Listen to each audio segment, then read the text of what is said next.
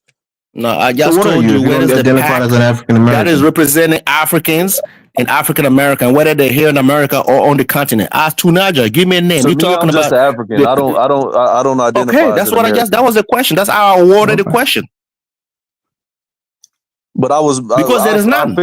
I fit the criteria of what they would say an African American is, but I have no loyalty to this country. I have no affinity for this country. I was just here. In the moment I can leave, I'm leaving. Do you think Ilhan Omar can change anything on the continent? Who? Do you think Cory Booker can change anything on any African continent? Oh no. If you know someone, tell me. There's no intention to though. That's what people. So there is no pack. There is no. We don't have a firepower. You know, that's what I'm telling Obama could change something in Africa. On the continent here is a joke. He took out Gaddafi. He bombed into smithereens. So when you're talking about black people having power to do something, Obama had the power and he did a lot. What did he do for you? What did he do for you? He didn't do anything for me. Obama gave us the Sahel. I thank him for that. Brother, he gave us the Sahel. I thank him for that. I live in the United States of America. Oh, well, sir. So you said, let's see, he gave us the Sahel. I thank him for that. That's enough for me on Obama, man. And he took Gaddafi off our hands. So I thank him. Okay, that's fine. That's fine. So General Batneke is in your country. What did you do to him? Who directly affected the people of Liberia? What did you do? Nothing. He's still walking around. After killing over 3,000 people, America, what did you do? I'm not asking for the United States to get out of here, Liberian, justice. I mean, we sit in this country and we want America to work somebody who represent America. Yeah, he did a good job for America. What did you guys do for somebody who was responsible to killing over 3,000 people in your country and raping women? What did you do to him? I mean, you're talking a whole different thing. I live in America. No, I'm just asking, what did you do? Nothing. So why are you so angry about it, bro? No, I'm not angry. I'm just telling you, you did a bunch of nothing. Yeah. What am I supposed to do about it? Yeah, no, you're nothing. That's what I just said. Yeah, I don't pay taxes in Liberia. I pay taxes to the United States. That's fine. So quit saying you come from Liberia because you come from here. Nah, I can't. I was born in Liberia. That's a fact. Nah, it's meaningless. It's meaningless. I was born there. That's a fact. It's meaningless that's an actual fact. I was born there. Well, whatever, man. That's between you and your people, man. I don't come from there, so this whole I'm a super African, and I love Africa. When you live in the United States, you pay taxes here. That's what I just said, right? That's what I just said. You know, you pledge allegiance to the United States only. That's fine. I don't have a problem with that, but don't be mad at somebody else who has an. I'm not mad. I'm just telling you. My only argument here is that General Langley didn't do anything wrong. It doesn't work like that. He's an American who was working in furtherance of American foreign policy. That's my only argument. Anything else, that's peripheral. I didn't sign up to all the foreign policy, though. I did not sign up for it. But that did not sign up for it. When I was getting my citizenship, they didn't put a list. They didn't put a list of all foreign policies that I have to sign up for to be a arms and fight against the United States government. If they go contrary to what you didn't sign up for, go fight against it. It's your right. Most people aren't going to do that. I agree with that. Did you read the Constitution of America? how you can fight for your I'm just opinion. telling you, brother. You can voice your opinion. You can write an article, or you can become a member of a political party. It's your That's right. what I'm just exercising, sir. That's you what can I do said. the three. I'm All telling these you to three do you that. can do. It's your So right. you're just trying to fight against deny it. I'm me not from saying just anything voicing my wrong. opinion. It's written in the Constitution. If you're against the United States, you can voice your opinion, you can vote, or you can become you can become a member of a political party. It's written in the Constitution. And that's what I said. So and I'm just exercising do that. I'm not stopping you from doing it. Okay, then I know the Constitution of this United States of America. So you don't teach me nothing. I'm not teaching you anything. I said do it. I'm not saying anything. That's what I'm doing. That's what I'm doing. Okay, then. So what's the argument, brother, man? you can't. So let's leave it right there, bro. You can't say that you're loyal to the United States of America and then say that your loyalty also lies with Burkina Faso, because their outlook on geopolitics is diametrically opposed. If the United States, I only said this, I am loyal to the United States. But when it comes to my people in the United States want to undermine my country, that's what I said. Therefore, I have an opinion. United States is your country, brother. What happened? The United States is your country. You took an oath of office at your oath of allegiance to this country. What did they have that conversation? If you agree that I know the Constitution, I'm doing the things that I'm saying I'm doing because of the Constitution, that's fine. So you can say whatever. I have that right. You can't take it from me. You can't take it from me, bro. I'm just saying, you forget that you're also an American. That's what I keep saying. You say when you go against my country, this is your country too. That give me that right, sir.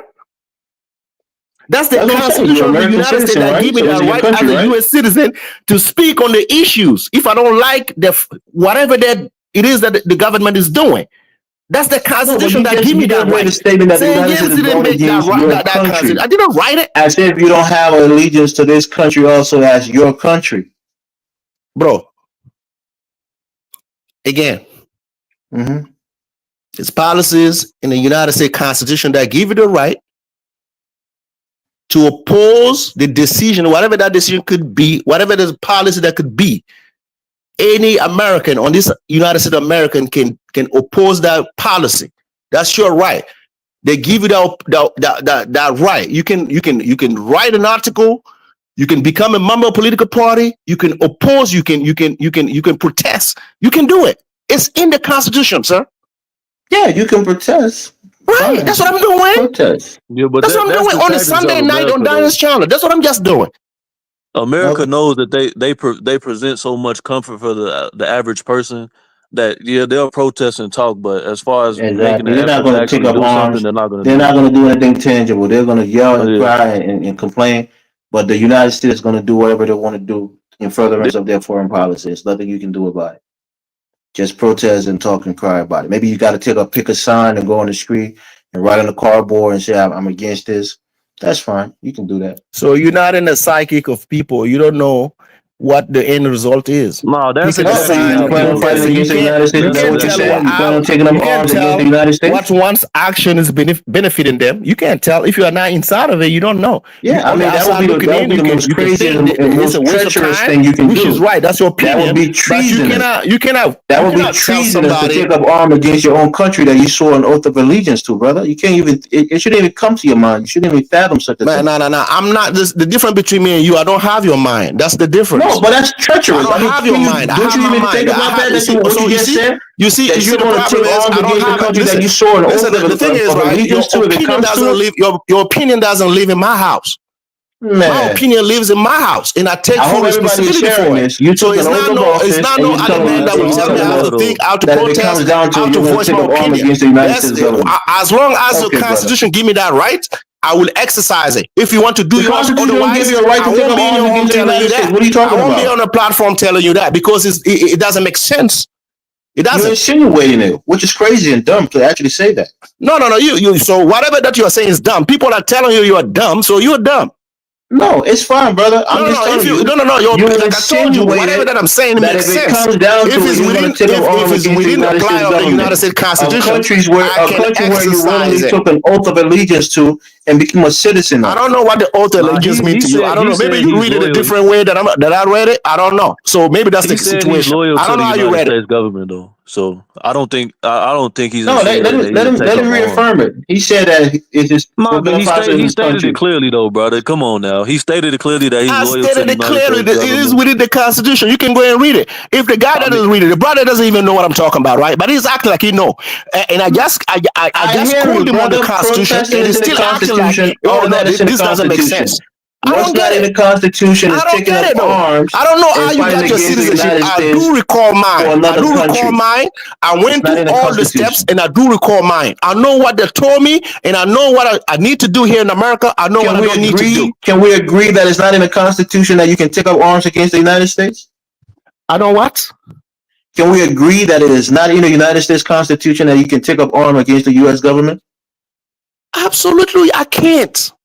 Okay, then it's settled. We're talking We about agree. arms, sir. We agree. That's what I was making my point. Protesting and writing an article and being a member of a political party is taking arms against the United States? No. That's the point I was making. I gave you those three reasons. Protesting and Did I writing mention articles, taking arms? that's well within your rights, bro. Keep All doing right. it. It's well within my Yeah, that's right. all And I he was read it to saying. you. It's in the Constitution, sir. Yeah, I agree with that. But anything Right. else that insinuates about taking arms is not in the Constitution. Listen, okay, so so you thought I said that? I don't know why we're getting there. You thought I said you that? said if it comes down to it, you never know what's in a person's mind. No. I just said he just said you never know what's in a person's mind. I don't think he was insinuating taking up arms. That's what he's speaking on the average individual, hear not himself speak. You see, he loves to hear himself speak. It's fine, That's what brother. it is. Look, if you're willing to come to this country, for those of you who are born here, you have birthright citizenship. That's good. You didn't choose it. It got granted to you automatically because you was born here. But as an adult, as an 18-year-old and older, you have to willingly go and do an application. You got to go through the process. You got to get the tapes, study some materials, and after maybe a year, you got to go in there and take an oath of allegiance to the United States government as a citizen of this country. That's a choice that you make. Okay, on a green card, when you have a 10-year green card and that 10-year green card expire, what's the other step? The other step is to get your U.S. citizenship. So there's no other step after you can renew it of 10 years. You can renew it. So technically, you have to become a U.S. citizen if you want. No, not technically. You can renew your green card after 10 years.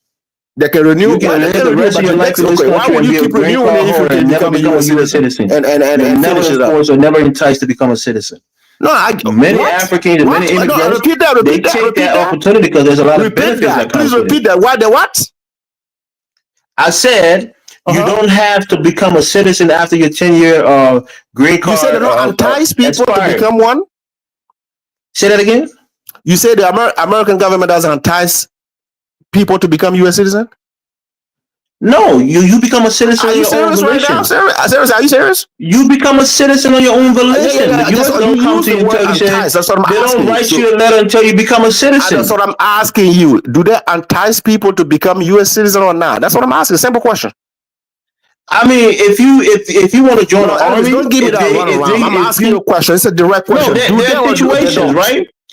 I'm giving you an answer. Hold on, be quiet for a second. The American government entice people to become comes to you, right? Like hold on, let me answer the question, bro. Okay, go ahead. When I was in high school, right, they came, recruiters from the U.S. Army, and they will ask you, do you want to join the United States Army? They'll ask you, are you a citizen of this country? You said no, and they said, well, we can help with that. If you become a, if you're enlisted, we can help you become a citizen. That's a form of enticement. But most people don't become a U.S. citizen that way. Usually, they go to the USCIS, they do an application, they pay a fee, they go through the process, and they become a citizen. That's not enticement. So what's the green card lottery called? Is that enticing or not? What's the green card lottery? You see, it is enticing people to become U.S. citizens or not. Program. Okay, to entice people to become U.S. citizens so they can contribute to the economy of the United States. It is enticing. You're a permanent resident of this country, not a citizen. Which will lead you to become one. To this country on What's the purpose of a green card if you can't become a U.S. citizen? What's the purpose of being here 10 years, 2 years, 5 years? You can be a resident of this country. This 10-year green card that you are talking about, right? It is free. It is free. It's not free.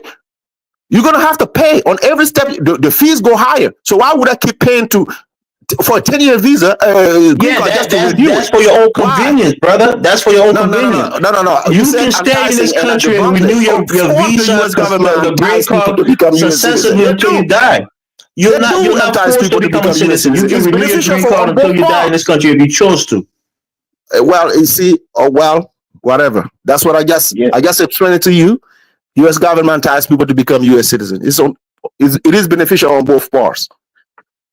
That's no, I mean, if you don't want to keep renewing your green card after every why would you renew by keep paying the same money and sometimes the money go higher? Why would you do that? $500, brother. If you think $500 is too much and as such you got to become a citizen, fine. Yes, you got to deal with it for once because you want the process to be over. That's just an inconvenience financially that maybe you don't want to go through. Well, I mean, for you, a lot of people been living in this country. That's for you. Kept their original citizenship and just stay on a permanent residency in this country. You don't have to. You don't have to become a citizen if you don't want to. No, well, they entice people to become U.S. citizens. It goes both ways. In certain instances, like in the military, for once, yeah, they can. Yeah, the green card lottery for two. No, the green card. It's not a green card lottery. It's called a diversity visa lottery. Well, whatever they call it, they used to call it that before. Back in the day, they changed. I don't follow the process. I don't follow. Yeah, the DV program is DV1 is DV2. Right, it used to be called that. And you play it, and there's a quota for each country or for each region. And Liberia, and if you're lucky enough and you win it, when you come into this country within the first like 1 month, they give you a permanent resident card called green card. Liberia benefited a lot from it, right? 1 second. It goes for 10 years, intervals. After 10 years, you choose to renew it, and then you get another 10 years to be a resident of this country. Even after 4 years, before you even expire, you qualify to apply for U.S. citizenship. Most people take the opportunity. As soon as they're qualified, they jump on it. Others, they choose to become stay a permanent resident in this country for 20, 30 years and never become a citizen. It's a personal choice that people make. Will you agree on that? It's a personal choice that most people make. Even as that mumbo jumbo, man. You trying to find anything to say? I mean, if you disagree, say you disagree. I'm telling you. I don't disagree. Becoming a citizen of this country is a personal choice. Nobody forces you to become a citizen, especially if you want to naturalize. When you right? What happened? You have your personal choice to become a citizen of this country, and that's a choice that you make. Nobody forces you to become a citizen, right? I already responded to that. Why are you bringing it back? I mean, you're saying that you're getting tired. You're saying that asked the question. I responded. You're almost forced to become a citizen because you have to pay a renewal fee every 10 years. I'm saying no. It's a slight minor financial inconvenience, but most people who don't want to become a U.S. citizen. Nobody said somebody else is forced to become anything in this country. I never said that. I responded to your question. You asked me a question. I responded to it. Okay. And I told you that doesn't take away some of my right that's written within the Constitution of the United States. And that's the part you want to omit. That's the part you want to omit. I agree. So becoming a U.S. citizen is not an all be all. It's not that. You're trying to make it. You're trying to make it. The way you're trying to check me out, man. You're trying to be slick about it, man. You're trying to omit the part that I just said. It's not an all be all. You said that we have certain rights. I agree with you. I'm not omitting it. I pledge allegiance to the United States of America. That's it. No, there's another part to it.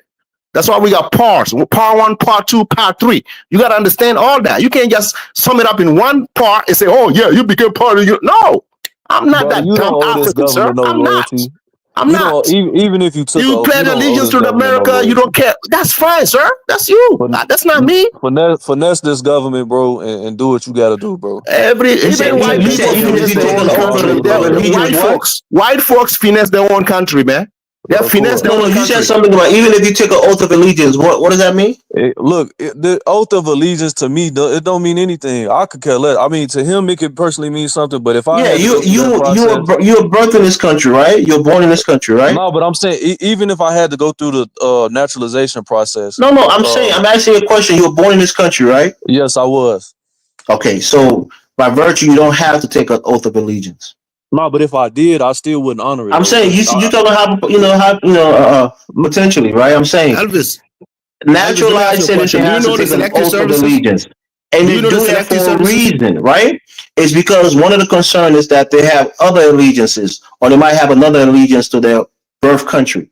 So they take an oath, and that oath is binding legally that they have to pledge allegiance to the United States. That's the reason why you do it. Elvis, I got a question for you.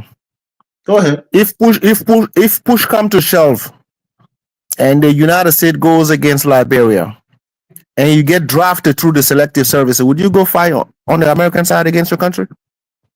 Yeah, I'll fight against Liberia if I get drafted as a United Wow, States that's citizen. Yeah. crazy, man. Thank you very much. That's crazy, That's what I wanted to hear. We as a people are pathetic, bro. Like there's that's pathetic, bro. I'm sorry. Yeah, I mean, you know what's pathetic? You know what's pathetic? That's pathetic, bro. Leaving your home country, coming to the United States, voluntarily becoming a U.S. citizen. That's the choice that you make. Matter. The United States is destabilizing every you know how you don't go to war? You know how you don't go to war or get drafted? in the world. You don't become a U.S. citizen, and you don't get drafted. Look, you see how that works? The U.S. citizenship, the legally binding agreement that you make, quote unquote, the United States breaks laws and treaties all the time, bro. As an individual, you saw what happened to Muhammad Ali, right? He wasn't born in Africa. He was born in the United States. He refused to go to war. And what happened to him? He got put in jail, right? Yeah, he got put in jail. I mean, because that's it's against the law in the United States to refuse to get drafted and go to war, especially if you've been drafted. If any nation has the ultimate power, it's the laws of the country. No, again, yeah, that's what I'm saying. You're subjecting yourself to the laws of the. That's my point exactly. So if you subject yourself to the law, then you can't go against the law once you subject yourself to it. That's the point. Also, there are people in this country who are not citizens. Some of the people that don't have to go yourself don't have to get drafted. I give you an example. Right? Donald Trump was selected. He didn't go. Mitt Romney was selected. He didn't go. They came up with all sorts of excuses so they didn't have to go there. He said he had bone spurs, and as such, he was unfit to be in the U.S. military. So he was never selected. Who was never all selected? My immigrants out there, bro. You have no. Donald Trump was never selected. You have no allegiance to this nation, drafted to regardless if you stated or not. He was never drafted. He said he had bone spurs. What about Mitt Romney? Yeah, he said he had bone spurs. He got a doctor's note, and as such, he was eligible to go to war. Yes. All of a sudden, they had all the reason not to go. Yeah, I mean, some people are cowards. They don't want to go to war. I get your point. You're a very strong man. You are going against Liberia. That's very good. I mean, brother, that's what I keep saying. Man. I really do. If you take the citizenship of another country, you see, you don't have that statement 5 minutes ago, right? I made a statement 5 minutes ago. I told Tunaja, right? I'm really thinking about even removing the name Africa. That's fine. That's fine. I hear that, right? I'm beginning to understand that we're not the same. We are not the same people. I don't have to go to war against Liberia, right? No. If I don't become a U.S. citizen. For me, right? You won't have to go to war against Burkina Faso if you don't become a U.S. citizen. African and all that, now, right? you can go against the United States. I'm noticing, right? Even though I took an oath of allegiance, I'm not going to fulfill that oath. Then there are repercussions that come with that. With that I deal with the repercussions, sir. And that's what I'm saying. And that's why the oath of allegiance is important. That means that you don't mean your oath of allegiance. All day, every day. It only applies when it comes to other countries, but not Burkina Faso. So then your oath of allegiance was invalid. I never gave you my decision when it comes to a different country. I just pick my country. You asked me a question from my birth country. I asked you a question about your own country. Said, because I knew trying to disparage my answer. Based on your reasoning are you telling me you were going to fight on the United States side? No. Are you telling me you're making the same decision? You say that so I can better understand you. That's what I just said. No. Now you're telling me that you never gave me your decision. I said you're trying to imply that you will pick the same thing. You'll be loyal to the United States and fight against your birth country. I'm not going to fight for the United States that's the point that I'm making. So that means that you're going against your oath. I gave you my answer. I'm not. That's my point, and that's what I'm saying. So your oath, I'm not. Wasn't a genuine oath that you took. I deal with the repercussions, sir. I told you. Fine. I deal with the repercussions. And that's why you give people the oath. Because that's one of their concerns. That if this person becomes a citizen, martial court, whatever they do to me, wherever they come from, I have to accept the decision that will come my way. I will accept it, but I ain't going. Man, that's these fine. People make and break international treaties and laws every day, and just because you're a quote-unquote citizen, you feel like you have some type of loyalty to uphold their laws. Man, forget the United States, man. Yeah, you do. That's why you take an oath. No, that's why there's an option as a green card holder to remain a green card holder and not to become a citizen. Because when you become a citizen, I hate to say it in such a crass way, but you become a property of the United States. If you're of a certain age and there's war, you can be drafted. And when you get drafted, you have to go to war. There's no if and about it. As long as you're physically capable, you have to go to war. Those are part of the price you pay as a citizen of a nation. And you get certain perks. You get certain privileges as a citizen. So a lot of benefits that comes with being a U.S. citizen, but a lot of responsibilities that come with it. It's just what it is. It's a trade-off. It definitely is a trade-off, but my thing is, as an individual, you have to be strategic, and through whatever your geopolitical ties are, you can gain other citizenships to strategically place yourself as far as access to resources and access to capital. You owe no loyalty to the United States, regardless of any stupid oath or not. Even I if mean, it's how can legally you say binding. that if you're born? That's why I keep asking if you're a U.S. citizen or you're African.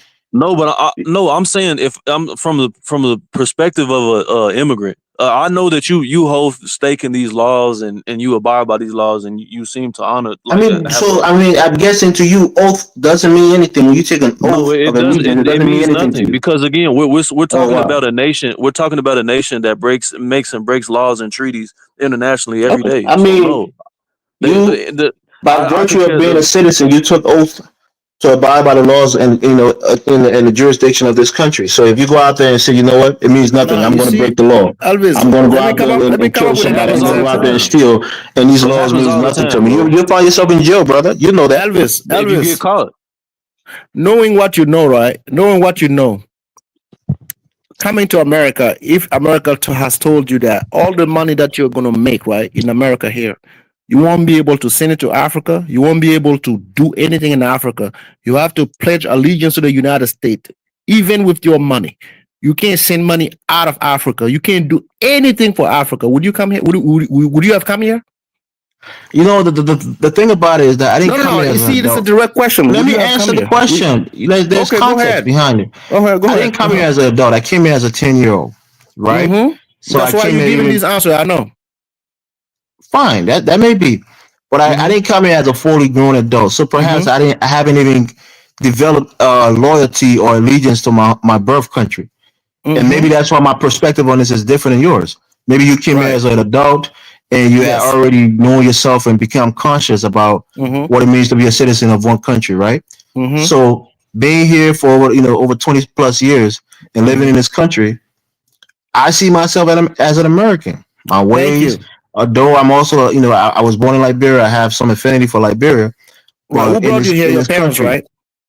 say that again. No, who brought you here? Your parents, right? Yeah, Came with your my parents, right? Yeah.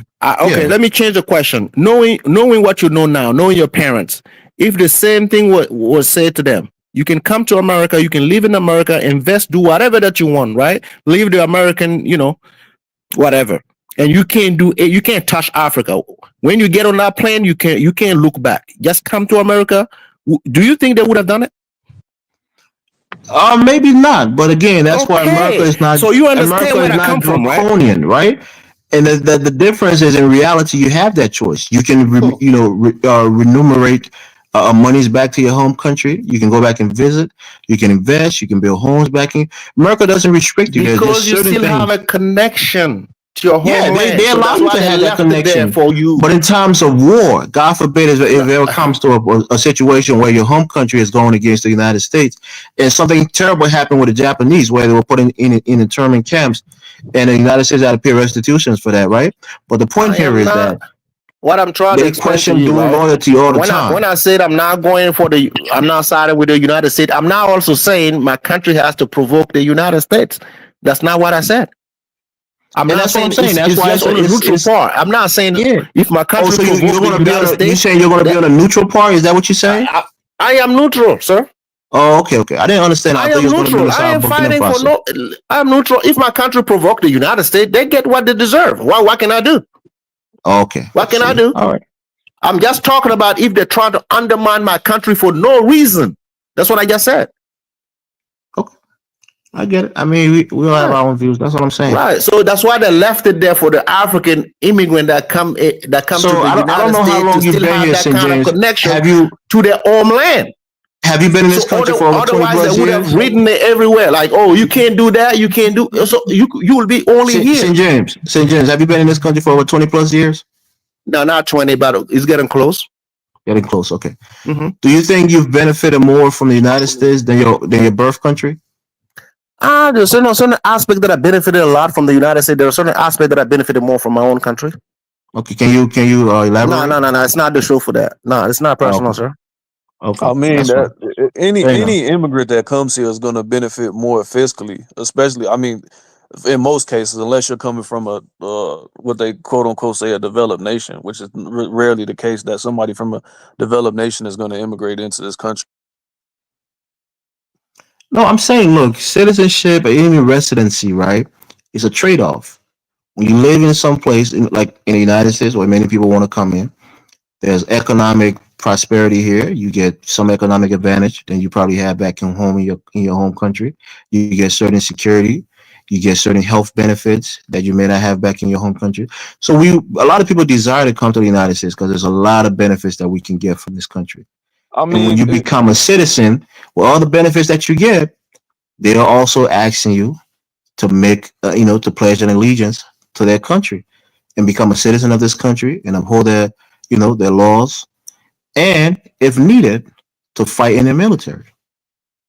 That's something that most people, they read the pamphlets, they read things on the USCIS website, and they ponder over it if they are ready to fight for this country if called upon, and they take that decision. Usually, they but I mean, go for it. if And the time comes, unfortunately, like St. James is giving a scenario where you might have to fight against your home country, which is not a deal, but you made that choice and you took that pledge.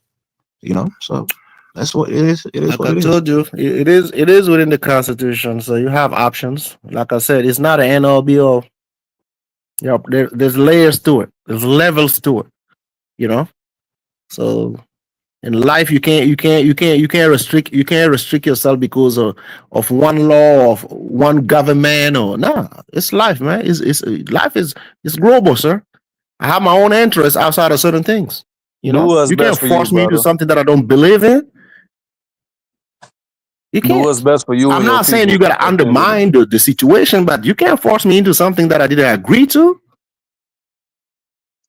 I mean, Every you situation say you is stay different. there. When You I have ask to. for Yeah, clarification, that's you what I think I'm trying said. to put That's why words in your the way mouth. you're trying to break it down, every situation is unique. You can't just pick one situation and say, okay, this applies to everything. Every situation is unique. No, And you then you saying have to something address it about you didn't differently. agree You to can't just something. sit here and say, What didn't oh, you wow, agree to? because they said this, you got to go by. No. Well, No, you said you didn't agree to 98% at the something. What time, didn't yes, you we're going agree to go to? by that.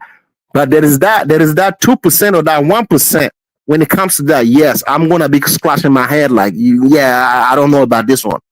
It's like Well, that's every human that's live on this earth would do that. Don't you have to pay a fee to renounce the citizenship? It's like $4,000. to renounce it. Yeah.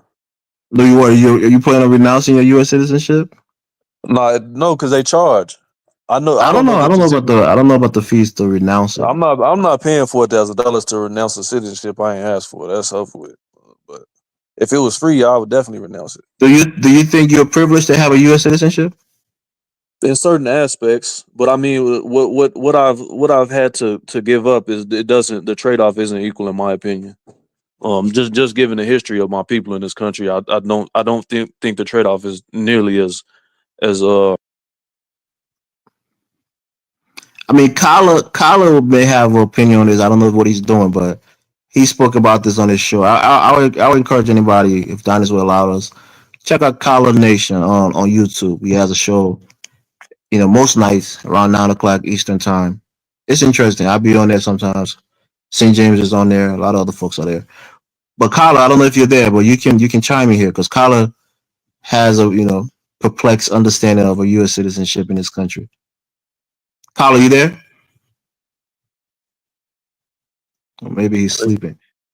But yeah, he stated before that, for example, it's probably provocative, right? But he said that he's glad that his people, his ancestor, was on that boat that left Africa on those slave ships and came into this country because had it not happened, they would be living like, quote unquote, his words, savages and primitive people in Africa.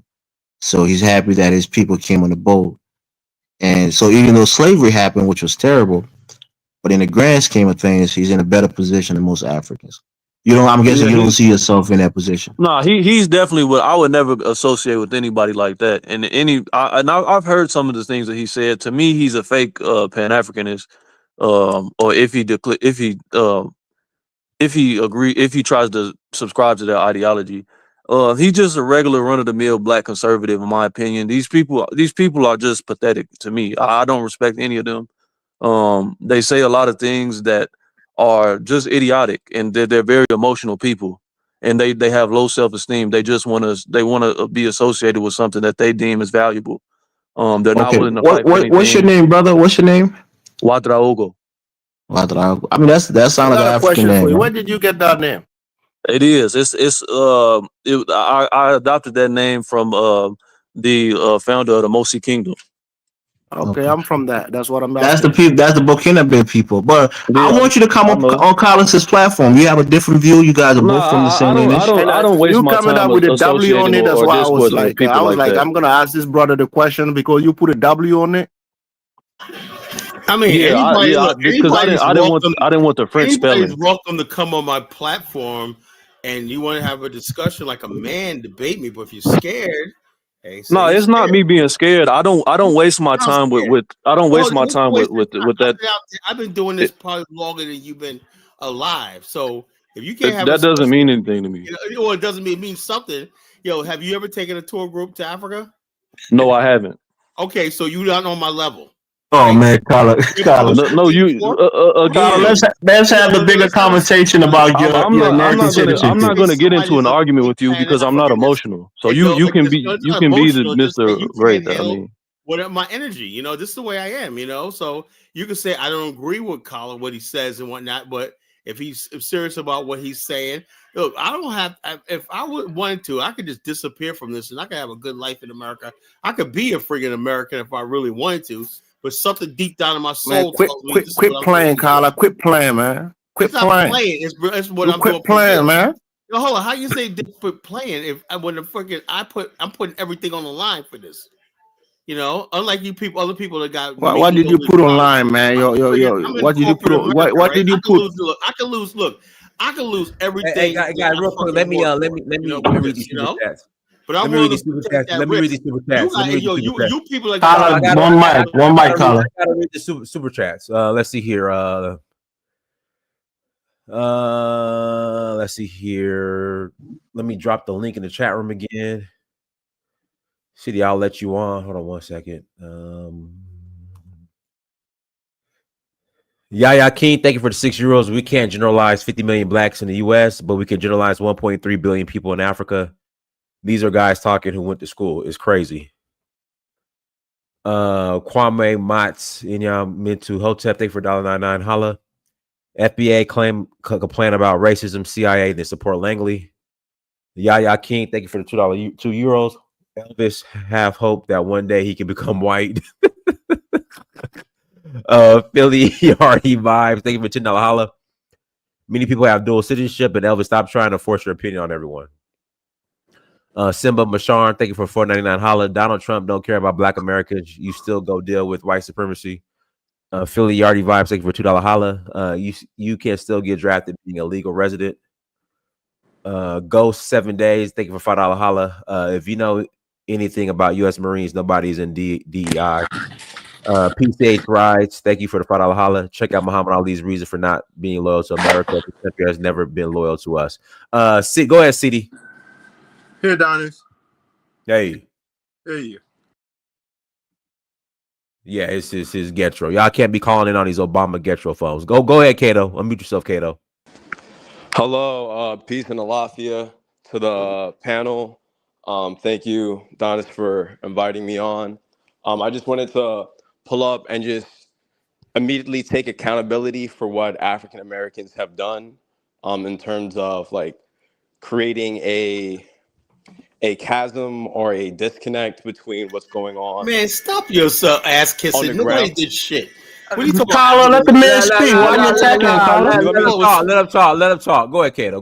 Yeah, so like, I mean, I'm a Pan-African, so I know I personally haven't done anything to contribute like directly, but like my issue with these conversations in terms of diplomacy is that everyone kind of wants to negate accountability or take responsibility. When black women ask men to take responsibility, black men are one of like, these Negroes. I'm not the black man who does that. Hello? Go ahead, Kato.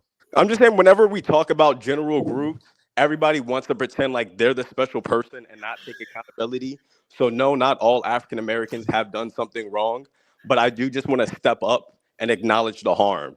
Now, in relation to the actual title of the program, the average African American has like no knowledge of what's going on in Burkina Faso.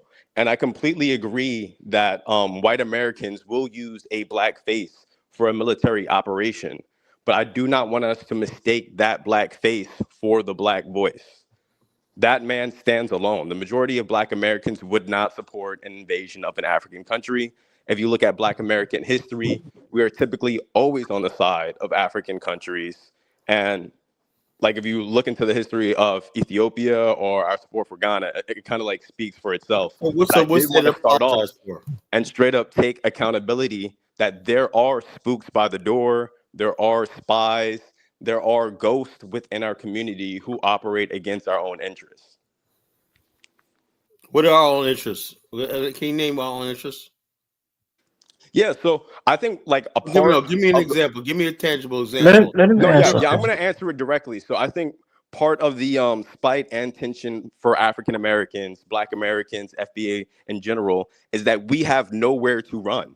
Or if you're a Nigerian and you come to the United States, if you're a Chinese person and you come to the United States and something goes down in the States, you can return to your, home country or, native country. We have nowhere to go. Now, the way that this ties into this conversation is we need stronger African unions, because if African unions and PACs become stronger, they can support the diaspora better.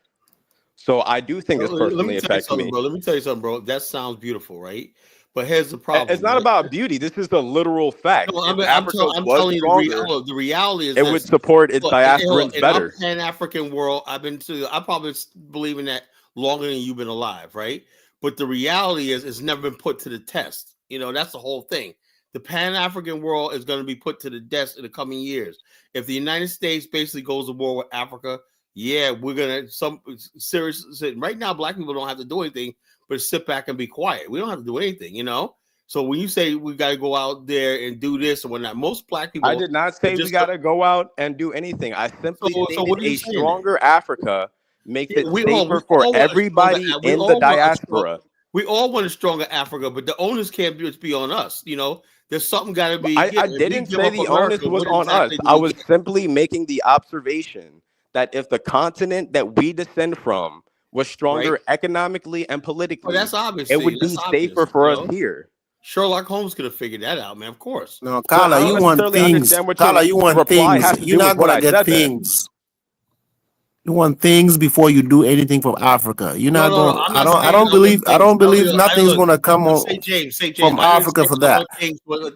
But hold up. But I don't think that's right. I don't think that's right, and I don't think that's respectful for people. No, you can't sit in America, right? You can't sit in America. Yeah, I know that. Hold on. Look, as somebody who speaks for my people, right? I know. Right. I don't. So now you're the leader, right? Now you're the leader, right? He don't speak for me. Hold on. I'm saying I'm Black America, right? I'm Black. That's what I am. I don't speak for Liberians. I don't speak for Burkinabes, whatever you call yourselves, or Nigerians, everything. I know Black America, right? And I know Black America have a deep love for Africa. We understand that. I understand our passion for Africa. We demonstrated so many times. Even our attempts to have Kwanzaa, it's something that we want to reach to. It's always going to be there. The yearning for Africa is going to be there. But here's the reality. Right? Just like the white man who took us on the slave ships, put us in chains, and made us work, the reality is still the same. We are living in captivity, right? We don't control our own destiny. We don't control our own reality. Our reality is tethered to white supremacy and America. Until that changes and whatnot, don't expect Black. You can be mad at them, but don't expect Black anything to. But we support Traore. I support him and everything like that. But if it really come down to it, I think a lot of Africans want us to be rioting in the streets and tearing shit up on their behalf. That's not going to happen. You're going to be sorely mistaken if you think that's going to happen. Unfortunately, Kala. I don't think Traore is back home thinking that people have to do certain things for him, in the Western world. That's why the idea that the guy If you're is not even talking thinking about, about that is really ridiculous. You know, I like, hear you know, look, I hear people talking about, yeah, we stand with Tahor. What does that mean? You stand it's as personal. It's personal.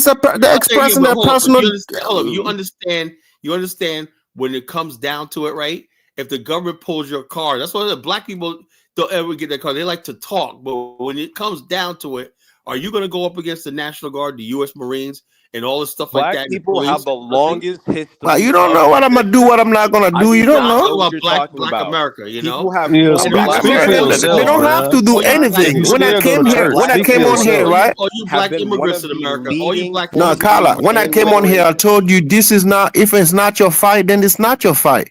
I Nobody's not gonna understand. Like blame you for we're that. just sitting there. We support Charlie, but don't. Well, why The can't people support just leave is it like just that? just Hold on, we love the brother Chahori, but it's up to you guys to friggin' mhm. take this war against America. We'll stay out of it. I say Well, Black America stay out of it. Carla, if you want things, right? That's what I'm trying to tell you. If you want things, then you're gonna get up. I don't think I'm You're gonna get up. You're gonna find a way. I You're don't gonna think I'm find a in way to agreement with meet halfway. You can't sit here and say, "Oh, this is on the other side to do things." You're gonna have to meet halfway. That's why agreement gets signed. You can't sign. what Somebody I'm cannot saying sit is, on well, like I just say James, 5,000, I'm glad. 10,000 miles and sign Say, something for you. You gotta meet say halfway and James, tell I'm them, glad. "Hey, this is Say who I James, am. This is what I I can mean, do, say and James, this is what I I can do." respect you. I admire what you just said. But until you start having conversation with me, there was not even any suggestion of let's see what we could do to negotiate and bring Black America on. It just automatically assumed that these people over here, every time we jump, Black America is gonna. And we did that during apartheid. Now Black people having regrets about all the stuff we did. We really went to bat for South Africa, and now you got South Africans attacking us online and whatnot. We're saying, what the hell we keep It's getting a ourselves couple of into? South Africans. Again, like the same It's conversation the you're same making about conversation all over the no, continent. You know, pardon me, bro. The we same help thing you're people get saying about liberated, South and we get no Africans is what respect. You people know, are we get saying nothing in about return. Black Americans in Langley. My main point, like nobody's trying to force you on a plane to go to Burkina Faso. All we're saying is a stronger Africa, and specifically West and Central Africa, And we've is known that for beneficial 400 years, to man. We've known that everyone for who is a 400 part years. of the diaspora. I'm not asking you We've to known kill that for 400 people. years, man. I'm We've not known that asking for you to 400 years. fly over. That's all. I Look, think I think a that basic we've first known step that. is just Everybody to knows that educate or yourself how to do about that. the situation. Because most people can't even point to Burkina You're Faso on literally a singing map. to the choir. You're literally singing to the choir. We know if Africa was developed and strong and powerful or not, we would be sitting pretty. But that's not the case. So where do we go from here? Yeah, we educate ourselves, we build community, and we practice diplomacy so that each individual Oh, where do group we can. build these communities at? Where do we build these communities at? You're on this panel right now. Okay, so we build online communities. That's the solution, man. We all sit Carla, online and get. you said you have a diplomatic passport. Is that passport I benefiting do you? what I can do. My little mission Okay, is having that having a passport mean you have connection, right? So look. they're not gonna give I that have a passport to anybody, right? look. I have a affinity for one country more. My wife lives. I go there once or twice a year, and whatnot, and I'm building something there and whatnot. That's all I could do. You know, that's my little part. You know, but as far as I getting anything beyond that, and also let me tell you something. The only reason why I can do that is because I'm holding a U.S. passport. You know, if anything, like I told you, St. James a year ago, if anything happens, I got to go to the U.S. Embassy, whatever like that. I'm still dependent on a government because I don't have a Black government of my own. So you understand the position we're in? We're still tethered to the United So you have your plan B, right? That's what you mean, right? Well, I'm trying to work on that. But the bottom line is this: when we have a country that basically people are telling me all the time, "Oh man, Black Americans did so bad to," I'm trying to tell the true story of Liberia, me, Dynas, and all that. The true story of what happened in Liberia. You got people instead of saying, you know something, you guys want to revisit what y'all did in Liberia because we studied it and that was a good idea, but just make peace with the natives. Y'all sitting there attacking us.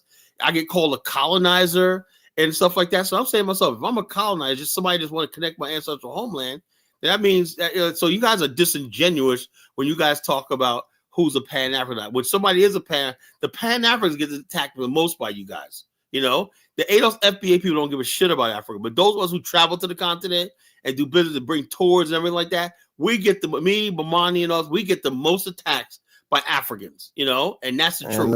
nobody attacking you because you're Pan-Africanist, Well, man. I don't think They're not just attacking because you of because Black of the America, things that you Black say, America. man. That's what it And is. everything I say is what I do. What I These do. people, bro.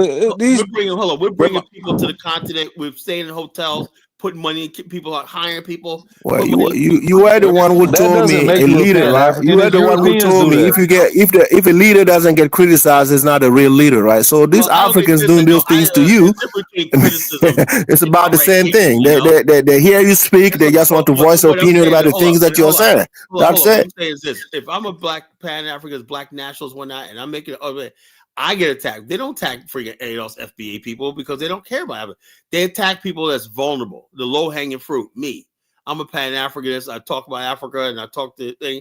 I get told I'm not African. I get called I'm not African. Stay in America and all stuff like that. So what do you guys want? If you have Kala, Kala, this is what we Kala, want. Kala, But like, the AK, you said Africans, all the these Africans complaints, that and it attack you, sounds you like mean European so you are community. putting it in a way that they're attacking you, right? Most of the African in America, if they already know that I'm not going to use the term, right? If somebody is right antagonizing you here in America, right? In the I African never done mindset, anything. I we never just hurt get any away from African. that I person. never We don't. done. So I you never. won't see I know. African I know. attacking What those you say. people. They're not going to do it. Yo, let me But say if they this. I come know to what you you and say. trying to You're right. challenge your I am not a opinions Pan of your, African. I'm not a you Pan gotta African. accept Wait, it though. my I'm brother Kala, do you think we support the people who have disrespected you? Well, I'm all look. All I know is this: there's not one platform run by Africans that go against people like Afro Dumbass and all these other people like that. No, It's his like name is Alpha Damas. He has a channel called Alpha Damas I'll Report. return and I'll send you some suggestions, but I just want to make it so. clear. Do I you never think see. we I have support people yet to see. disrespecting you? I have yet to see one African Pan African channel. It's always Black American. Why is that?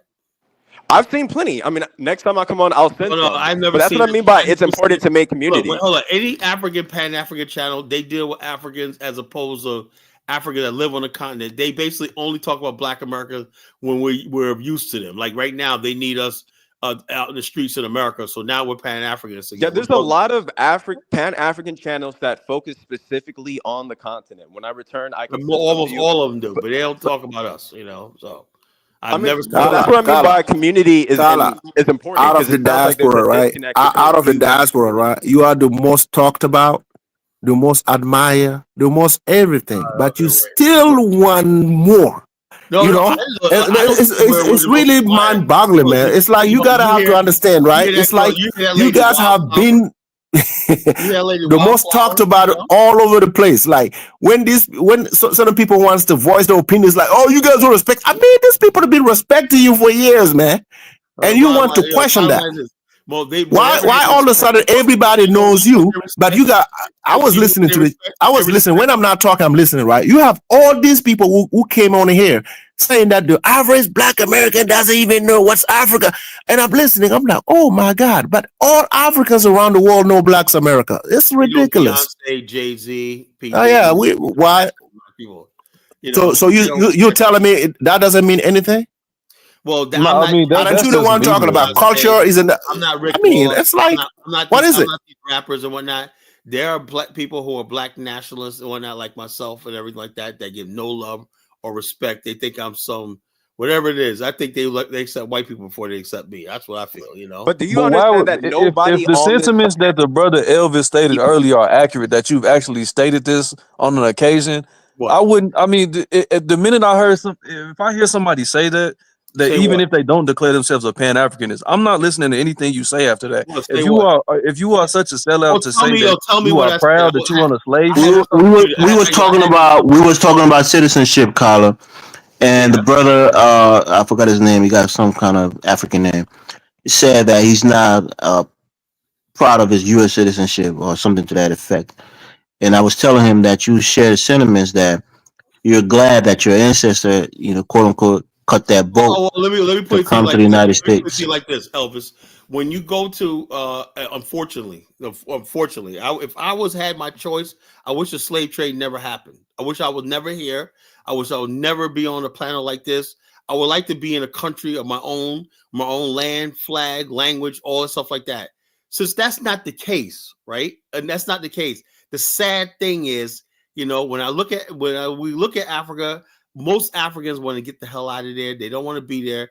And when not the number one thing of every African dream is to go to the West or go to America. That's why you're here. That's why all they're here. So basically, all I'm saying is state the fact that look, unfortunately, thing. Now we could change that. If we change that situation and we make Africa that shining city and whatnot, I'll throw my U.S. passport in the ocean. But until then, that's just the way it is. Wait, I'm not trying to interrupt, but like when we talk about Africa as an entire continent, that's when we start making mistakes, because the majority of people from West Africa and Central Africa I know who are going to college and university want to return to their country. No, they don't. richer. They return after 30 years, bro. You look at Lewis, I mean, man. but like that's still kind of 30 years. circumvents what I'm saying. Elvis, You just admitted Elvis that they returned. Elvis has been in The America. majority of well-off since 10 years immigrants old. from Majority of people Africa never return. will Majority return of people to never return, bro. their Stop prospective it, country. And the thing about it, The when rich they do Nigerians will return, return to Nigeria. when they do return, will return brother, to get. they have a U.S. citizenship, right? They have a U.S. citizenship, so they have easy access to come back when they Why want hasn't to. Elvis returned? Why hasn't Elvis returned? I mean, I you can't speak for asking every. him to speak on my behalf? Yeah, I can't I'm speak asking. for He every knows African. everything, right? He Some, said the majority of the people want to return. Why hasn't Elvis returned? no, some Africans return and I'm others not don't. Elvis's No, brother. most of Like, them why never would I return. know Most why Right. Elvis returned? I just told you the Africans in my life, the majority of them from like Nigeria, All right, Guinea, yeah, or okay, Kenya, who whatever. are from well-off families, are going to return richer. Well, how many of them are well off? Like what, 1%? Please stop it. Oh The man, bottom line is this: Africans are, I have seen a Negro from Africa, Nigeria, in Siberia. I was like, nigga, what the fuck you up in Siberia? Tyler, that's $10. Oh, sorry, Diane. It's like that. Hey, I get one pass, Diane. No pass for you, Carter.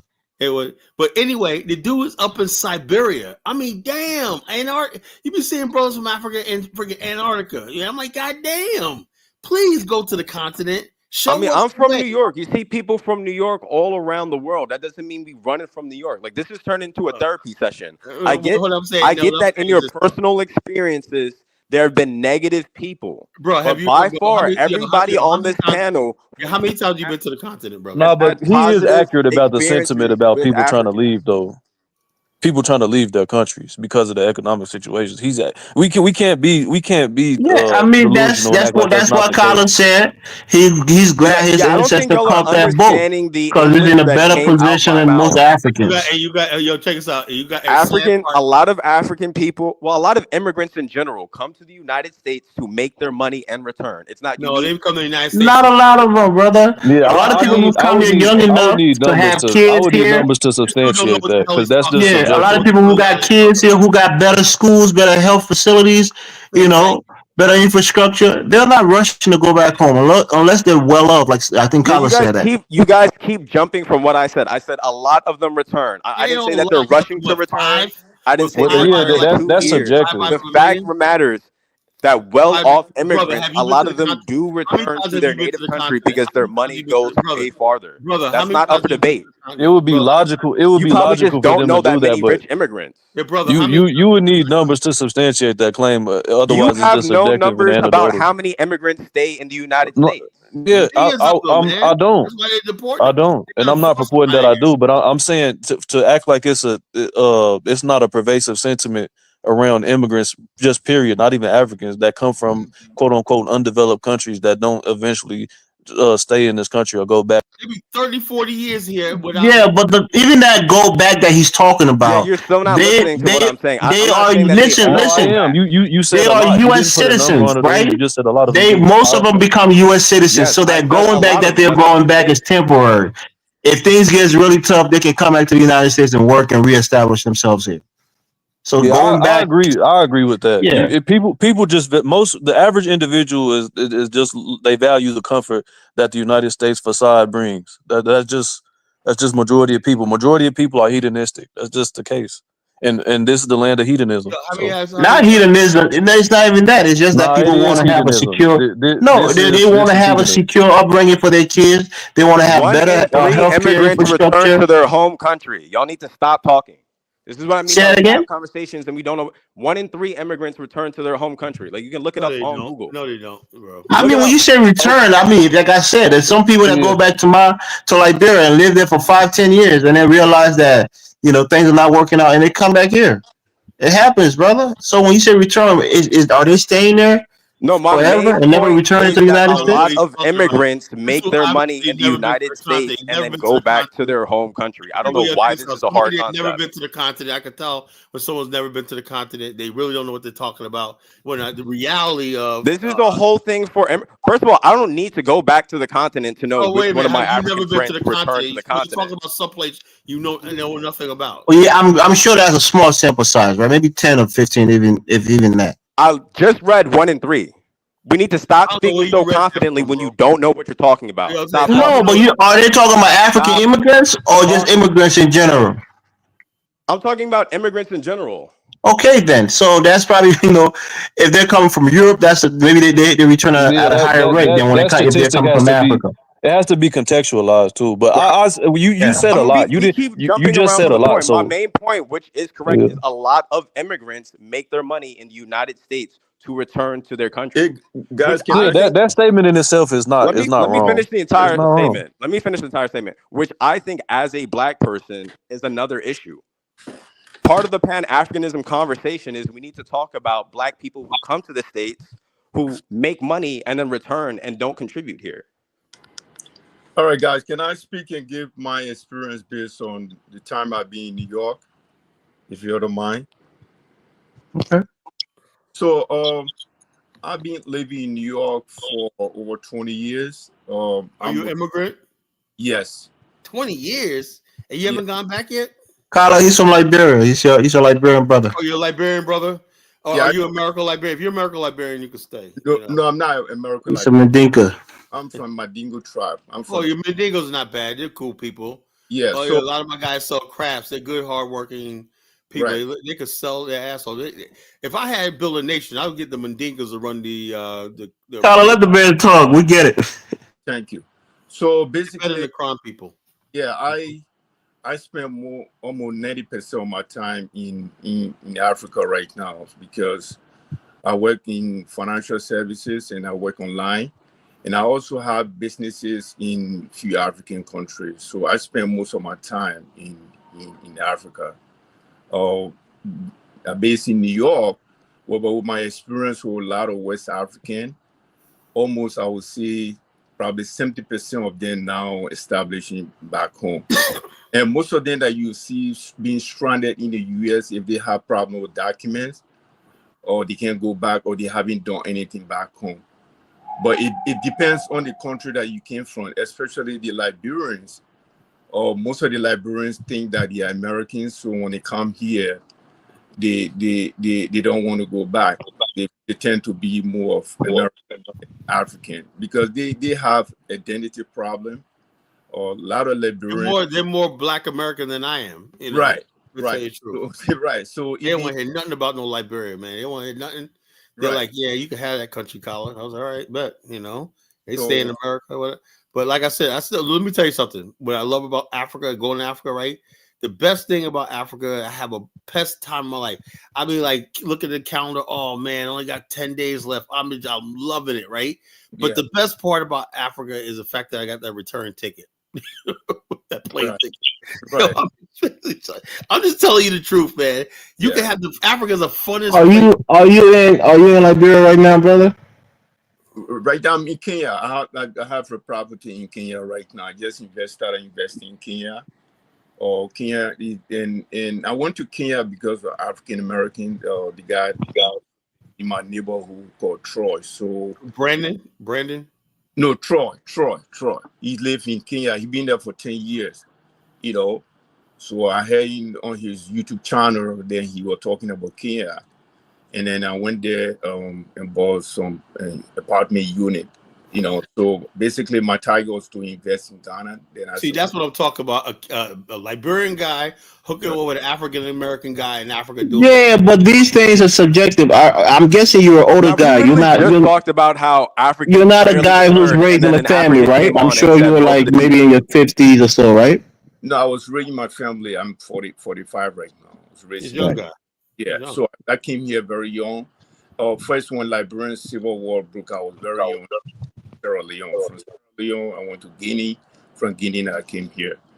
But right now, I'm more focused on Cote d'Ivoire, Abidjan, because you got to remember there are certain tribes in West Africa, especially the Mandingo tribe. They speak in a lot of West African country. Even in Burkina Faso, it's hardly spoken. So I invested in Guinea, Cote d'Ivoire, Liberia, and Kenya. These are my base right now.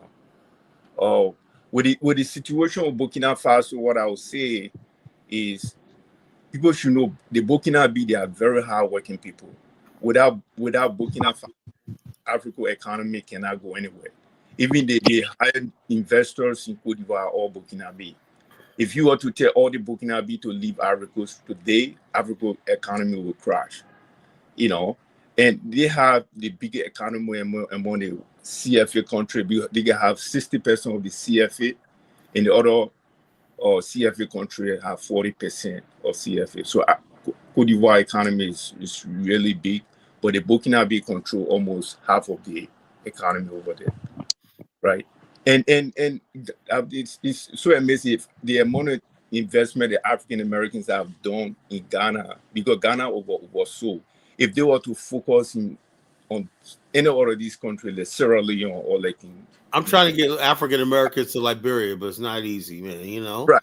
I'm But trying to change it. I'm Team Liberia. I want to bring Black America back to Liberia, right, and whatnot, and build. You know, I think that could be a game changer. You know, but Ghana and the investing in Ghana is not rewarding them. Ghana should be one of the countries that will give all African American citizenship, no matter who you are, because the amount of money they have invested there, right? So if they were to invest in that money in any other West African country, that money could go far. Because I wanted to buy an apartment in Ghana, right? Just one bedroom apartment will cost you over $200,000 in East Legon. But almost $250,000 give me 4 apartment in hey, why don't you come to Liberia? You could buy an apartment, a house, build it for $50,000, a brand new place. You know, right? And So you know? yeah, so Ghana is oversold. Ghana's overpriced, man. It's overpriced. Everything there is so expensive. No, Lewis will come. Oh no, I said about Ghana. Lewis will be coming on here in second, man, cursing me out on it. Two more times that he'll appear. So Carlos, I grew up on Galley Street. I don't know if Galley Street and Benson Street Junction in Monrovia. Yeah. Paro has his property over there, and I got a house on Duport Road right now. Okay. Now I went to Simeri High School. So I grew up in Nimba County, where the whole entire civil. Have you ever been to Jackie's Resort? Yeah. In Ganta, yo, I love that place. I had a blast there, man. Ganta, Jackie's Resort. I had a blast. Yeah. It's probably where I caught malaria, but you know. So I'm from the Mandingo tribe. The Mandingo, we tend to be very, very somehow productive. I think Carlos knows that very well. We don't depend on government. We do tend to. The Mandingos, man. My guy Muhammad, Muhammad on Mission Street, that got the shop right there. Yeah, I know him. You know, but that guy right there got all the crafts and whatnot. I'm gonna start buying some crafts for him and sell them on eBay. You know, so I see him every time I see him. When he sees me coming, walking up the street, he say, "Hey, my brother." Right. Genuine brother. Mandingo brothers are nothing but give me love over there, you know? Yeah. Nothing but love over there. So and they have those new Nigerian on bad time selling those spare parts. The other Nigerian there too. So yeah, when you go to right now in Liberia, you got everybody in West Africa there. That's just not just Liberians. There are people from all over West Africa. Yeah. Monrovia, in Monrovia, all over West Africa. You just feel like this is really Africa because you see every tribe, every group selling everything. It's amazing. And the Fulani, back in the 70s, we used to have American US dollar. Back in the 70s, Liberia was the only country that was having US dollar, and even the Ghanaians, the Nigerians, all of them used to come to Liberia. And it's funny. I picked up a pair of my pants I was wearing in Liberia, and I reached in the pockets. Guess what I pulled out? A Liberian $5. I said, I brought this back. Look at this. I gotta frame this thing, man. It's like a Liberian $5 bill. Right. This thing, But it's sad that we lost Turbo. Turbo was our best leader. He was about to he was about to create a gold Yeah. back currency, you know? Yeah. A gold back. Anytime you do that, they want to take you out. He would create a gold back currency with Liberian gold bullion and whatnot. That would have basically developed Liberia and all of West Africa. And he succeeded, but they took him out, you know. So CIA came him. CIA came him and brought those a native guy, the country guy, and they started killing each other. And the funny part is we had CC Dennis. He used to be the best finance minister. Yeah, he was a minister, a foreign minister. He he graduated from Lincoln University, you know. Yeah. A lot of time, he was a protege of Kwame Nkrumah, you know. And they killed those guys, 13 guys. They just shot all of them on the pole. And CIA did all of that. These are guys who are all African Americans. CC Dennis, you know, or the foreign minister, or AB Turbo. They dropped AB Turbo in the sea, right? His son. That's how they killed him. And he was married to Houphouët-Boigny's daughter. So that's why Cote d'Ivoire led the rebel war to go through Cote d'Ivoire. And the same lady that was married to the late Turbo's son, AB Turbo, she's the one married to Blaise Compaoré. So that's why Charles Taylor went through Cote d'Ivoire and Burkina Faso to be in the civil war. That's what people don't understand. So it got a long way to go because Houphouët-Boigny didn't want Samuel Doe to kill AB Turbo because that was in law. And then he killed him. They just airlifted him in a helicopter and just dropped him in the sea and killed him. So look, that was all. It wasn't about progressives. It wasn't about natives. It was all hatred. You know, hatred. Yeah, that's what all happens when you have a country, right? And the bottom line is, I don't know. Like I said, other groups of people, the Irish, the English, and all those other people, they could solve these basic problems. But this is what I'm talking about. When people get up here and try to attack me and whatnot, this situation that happened in Liberia could really happen again.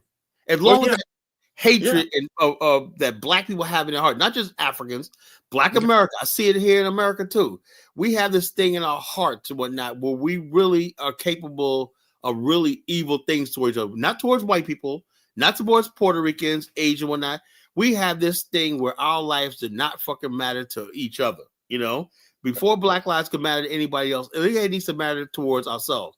And the bottom line is this. When we talk about Africa and stuff like that, you know, there's got to be a new renaissance, a rebirth in humanity among Black people. We have to learn what it means to be human and treat people with human rights and things like that. Then until we have that right now, nothing is going to work. I say that even about Traore. I think I wouldn't see this brother succeed and everything, but look, we have to get rid of the friggin' hatred that lies in the baseness that lies in our hearts and whatnot. Or you're going to see atrocities after atrocities and genocide. Look what happened in Rwanda. You know, almost 1 million people were killed. Why? Not because of money, not because of social status. It's just pure hatred. You're different from me, so I am justified in hating you. That's what tribalism and all that stuff like that is all about. You know. So. No, the West exacerbated the tribalism, though. I think that's but the bottom line, why is it even there in the first place? You know, it comes down from the leadership. Like if you look at Cote d'Ivoire right now, Alassane Ouattara, right? He came with the rebel war, and he's from the Mandingo tribe too, anyway. So he made his brother Ibrahim Ouattara the defense minister, and he threw in all the political, party head into prison. He jailing journalists. And he ran for third term, and now he's trying to go for the fourth term, right? We've seen that happening in Cote d'Ivoire right now, and he's suppressing the other Ivorian, like the Béti, like the Baoulin. He's suppressing them right now. So anything can happen in Cote d'Ivoire.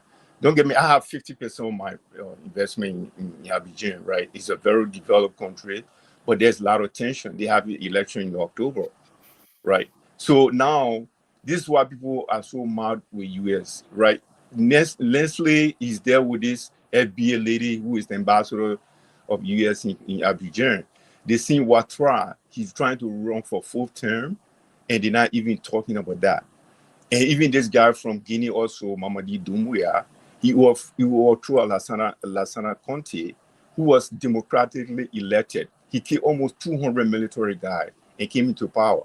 The reason the Westerners are letting him to rule Guinea, Conakry, is because he married to a French lady. And he was a liaison officer from France. So even the guy from Gabon, he said within 2 months to the election, he said he was going to run. And he said he won 95% of the vote. The French are supporting him. After the election, a couple of days, OAU made him a member of OAU. So there's a lot of things that people are getting so mad with the words. There are a lot of dictator in Africa, but why Ibrahim Traore? Because is he against the West interest? So it doesn't make sense why people should talk about Langley. Langley, he aligning himself with American foreign policy. He's not going to speak against anybody that they're not speaking against the West. Of course, he's going to go after Ibrahim Traore because he's the only one that anti-West. That's why he's targeting him. So Langley had nothing to do. If any of us in Langley's position, we will take the same position to protect our job, right? But the only person that we should get mad with is Obama. Obama should have changed the foreign policy on Libya, not to kill Gaddafi. Gaddafi was even calling him his son, but he went and took out Gaddafi. But look what Trump did on Ukraine. He changed his foreign policy on Ukraine, and now everything seems different. So Obama had the power to change the foreign policy. Langley has no power to change any foreign policy on Africa. He's just a military attaché to the ambassador. People just accuse him for nothing. And even the Africans that are in Africa that are speaking against him, most of them don't even know what is going on. That's why people don't understand, right? So, and the most respected Black in Africa are the African American. That's what I see. The least respected Americans are the African American. So why you guys can get an African passport? Where you are respected, go through Danis and try to identify yourself with one African country. Where you are respected, where people have more respect for you, right?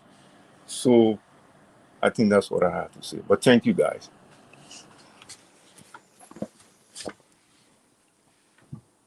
That was very brilliant, brother. Thanks for that, man. You're welcome. a breath of fresh air. I like hearing Liberians that talk like you, man, bro. That's just a breath of fresh air. Just keep it up, man. I just want you to come back to Liberia and give some of that talent. Oh no! When I go, I'll look for you, man. Definitely, I'll be going. If you want to go on, I don't know if you want to go on a tour next year. We're going on a tour in February. Everything 10 days, everything included. If you want to go on a tour, let me know. Or meet me there. We have a business conference there too. Yeah, I know a lot of big guys. Even Amara Kone, who went to Harvard, he's a senator from Lofa County. He's my best friend. Right. And the guy who is the senior senator right now that represents. I like to have more political friends in Liberia. Yeah. I mean, bro. Respectfully, I'm listening to you, man. You said Amara Kone is your best friend. You say he's a senator from Lofa County? Yes. He's a senator from Bapulu County. What are you talking about, man? From Lofa. Where is Bobolo? What are you talking about? He's a senator from Bapulu County. Bobolo is Lofa is a county. Bobolo is not a county. Are you out of your mind, brother? I think he's from Lofa County. No, he's from Bapulu County, man. Oh, come on, man. Jeez. I think he's from Lofa County. What are you talking about? He's from Bapulu County. Same thing. No big deal. It's the same thing. Is he a senator though? Yeah, he's a senator from Bapulu County. That's important. As long as I can get friendly with a senator, I need like 2 or 3 senators and whatnot that we're going to introduce to our group over there. Our business the same thing. And the other guy from Nimba who is replacing Prince Johnson right now, or Honorable Samuel Kuka, he lived with my dad. He's from Nimba County, from Sanikole, but he grew up in Buto, by the border of Cote d'Ivoire. Yeah, that's fine. I'm just saying. You say but he's a best friend, but you don't know what county he represents. During those days, it used to be 12 county. They just increased it. Bobo now supposed to be a county, but you say he's not supposed. Bobo's been a county senator since I think early 2000s, late 90s. But that's why it does just happen after the war. Yeah, but that's a long time ago. That's almost over 20 years ago, brother. But if 25 plus years. if you were to talk to any Liberians, original Liberian that will he from Boboli County, they will say no, he from Lofa County. It's the same thing, brother. I'm not saying anything. It's almost like when Oh, somebody Buffalo is a county, brother. It's a county. It's one of 15 counties. I'm not saying you're wrong. I'm not saying that, but it was part of Lofa. Lofa was the original. Yes, it was part of Lofa. River G was part of Grand Judah. Well, River Come G on, is a county. like, Elvis, you're if being you a are contrarian Liberian, right you now. Come on understand now. what I mean. No, you're not hearing what I'm saying, right? I hear the brother. He's talking, but again, respectfully, he's doing good. But when he said that he's my best friend, and you don't know what constituent your best friend represent as a senator, that's a little, come I on. believe him. I believe him. He's the best friend. I believe it. No, I'm not saying he's not his best friend. I'm just saying if he was the best friend, you'd know that Boboli is a county. It's one of the newer county, but it's been around for almost 20 plus years. So it's But not just something that happened last year or a couple years ago. when I say, I'm not saying that you are wrong. I'm not saying I'm not wrong either. When I say Lofa County, Lofa was one of the reason why they divided Lofa is it was the biggest county so far after Nimba County. So that's why they divided it. So when I'm speaking to Liberian, when I say, well, he's a senator from Lofa, they will understand, right? No, they won't understand. Lofa has 2 senators. Bopoli has 2 senators What he's saying in the that it county. was part of Lofa now, but they split. But affectionately, they still call it Lofa. Yeah. Okay. Affectionately, they still call it Lofa. You're not wrong. I'm not saying what you're saying is not right, but It's like Maryland. Hold up. Grand Crew, right. all that used to be part of Maryland. Maryland, Like people still call that Marylanders down there. Yeah. They still call that Maryland. That whole area, River says, all that was once part of the Maryland settlement. So and even that Ivory Coast section of Liberia, it's called Maryland. Coast, that was part of Maryland. Yeah. There's the San Pedro River. That was Maryland County at one time. Yeah. But even though it's not anymore, you still have people who call themselves Marylanders who live in that region right there on the Ivory Coast. Yeah. Wow. Because there's 3 different counties share border with Cote d'Ivoire. We have Maryland, we have Grand Judah, where Samuel do from, and we have Nimba County. And Nimba also share border with Guinea, right? And then when you go to Bomi County, that share border with Sierra Leone. So they have divided most of the big county, but So caller, in Liberia, they have constituencies that's named after American states and things of that nature. Well, this is how it goes, right? When people say American Liberian, that's the thing. There was no such people called American Liberians at the time in the 1800s, right? America, like Liberia, like America, identified by their region. That's what we call sectionalism, right? Mm-hmm. Somebody that was a Crescent and somebody came from Pennsylvania, right? Somebody that was an Ashlander, somebody came from Kentucky. He was a Kentuckian. Somebody that came from like J.J. Rollins was a Virginian. They never called themselves American Liberians. Or basically a Marylander, a Mississippian, Sino. Those are Mississippians, a Mississippian Africa. You had the Georgia settlement. You have the White Plains settlement.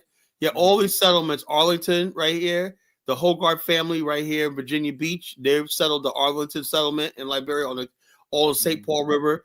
They basically were transplanted Black communities in America to Liberia and took on the same name, right? Yeah. Or it was built around the church, right? You have people call themselves African Methodists.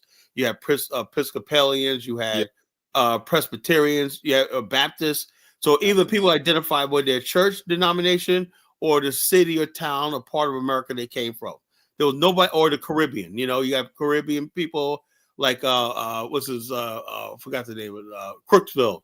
That was settled mostly by people from Barbados, and stuff like that. So people came. Here's another thing, caller. Here's another thing too. There's a lot of people there's some Africans that like criticize, like African Americans. Why don't you go to Liberia? What happened to Liberia, right?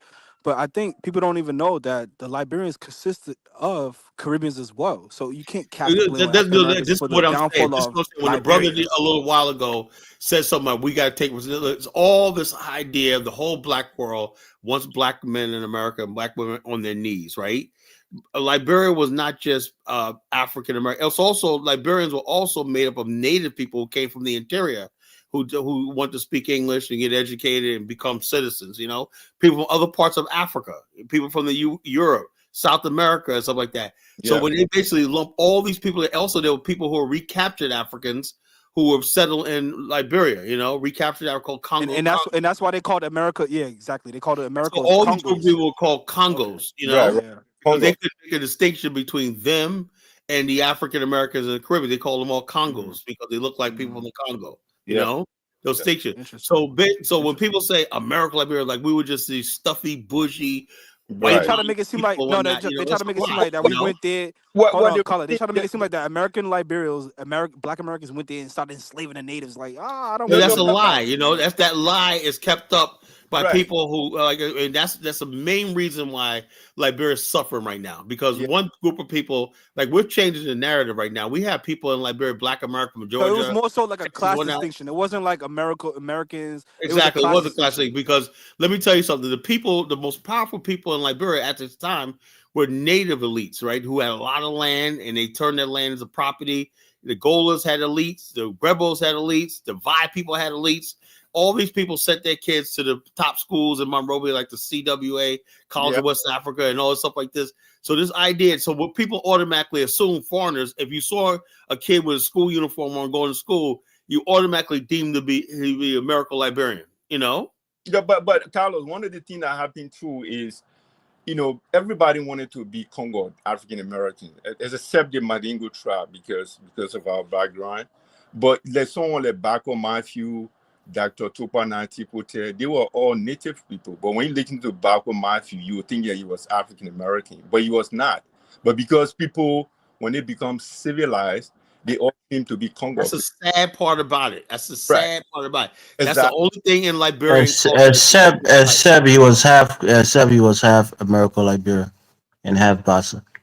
No, but they were considering to be native. They will always identify themselves as African American because everybody think, because I used to have friends who called them Congo boy because Congo was more identified with being civilized, right? So native people, they will be having two names, right? They're the guy that right. I seen this ugly, real argument happen between my friend Zubin Cooper. Y'all know Zubin Cooper, filmmaker. Yeah, I know Zubin. And this boss. I know Zubin. I was with Zubin in November in Sierra Leone. I know Zubin. Oh, he was there? Okay. I could never catch him when I'm in Liberia, man. He's like, oh yeah, I could never catch him, you know. I met all his whole family, man, but we never met face to face. Anyways, this guy was basically calling him a Congo boy. Right. Anyway, but after a while, they started talking, right? And then all of a sudden the guy said, they started agreeing with you on certain things and whatnot, and they became good friends. And I said, the only thing they had to do was talking to them. Like, first of all, when Zuma came in the conversation, oh, Congo boy, you don't know what you're talking about, blah, blah, blah, blah, blah. Then after a while, they became like best friends. I watched them become best friends online, piggybacking and completing each other's sentences and whatnot, you know, like that. So, but like I said, a lot of this stuff, man, just because we don't really communicate with each other. We're more, let me tell you something. We're more alike than we are apart. You know, I learned that. We're more alike than we're apart. There was never really that much of a difference between Congo people, African Americans, and Native people. It was not, you know. Tyler, you went to Liberia for the first time in 2018. You don't know the dynamics on the ground. Well, I do know the dynamics. Elvis, I know the dynamics. I do know one thing. When I'm over there, I never had one problem with anybody, whatever like that. And the bottom line is this: they basically never talked to me like American. I never heard anybody say the word American Liberian Congo people. They say, oh, yeah, the Congo people, yeah. Okay, just that's like matter of fact. They say it matter of factly. And the whole thing is a culture, culture. You understand something? The culture of the Congo people just means modern. That's all it is. You know, the modern people, the people who brought modern civilization, modern everything like that. Right. So, but the bottom line is, it doesn't mean that people, or it just means that you just they associate Christianity and modernization and education with Congo people. Unfortunately, you know. And so the bottom line, it doesn't mean that it belongs to the Congo people because they had to learn all that stuff from someplace else too, you know. So yeah, but you see, Carlos, again, I can remember when you were light skiing in Liberia, when we were growing up as a kid, they will always identify you to be Congo boy because a lot of African Americans at that time were light skiing. So most of the native guys, when they come from Nimba or from Grand Gide, and they will just change their name and claim to be African American, you know. Yeah. Now everybody realized I wish Tobo was in power. Tobo was really doing well for Liberia, and he was doing well. And I think the CIA came in and brought those native guys in. They brought the country to the ground Well, level. the same thing they argue could happen right now in West Side. When you have foreigners training your troops, right, and they're bringing in money, the people tend to be loyal to who's feeding them, And the bottom line is, even if you're cash strapped, now, from what I'm hearing, Russia is not playing those sort of games. America plays these games everywhere they go in the world. When they set up their bases or they set up a factory, the people tend to be more loyal to America than they are to their own country, especially if they don't like who's in charge at the time. Yeah. So that's something people I look at. So that's why I said, unfortunately, I would say, Traore going Russia is a good thing because Russia don't have a history of that, Yeah, but that's what I worry about. That's what I worry. I don't think Traore. It's good to stand up to the West and what he's doing, but can Russia really? Because I know a few African countries that worked with Russia for years, like someone, like Sekou Touré from Guinea. He stood up to France. He said, "I'm going to get my Guinean franc. I'm not going to take CFA."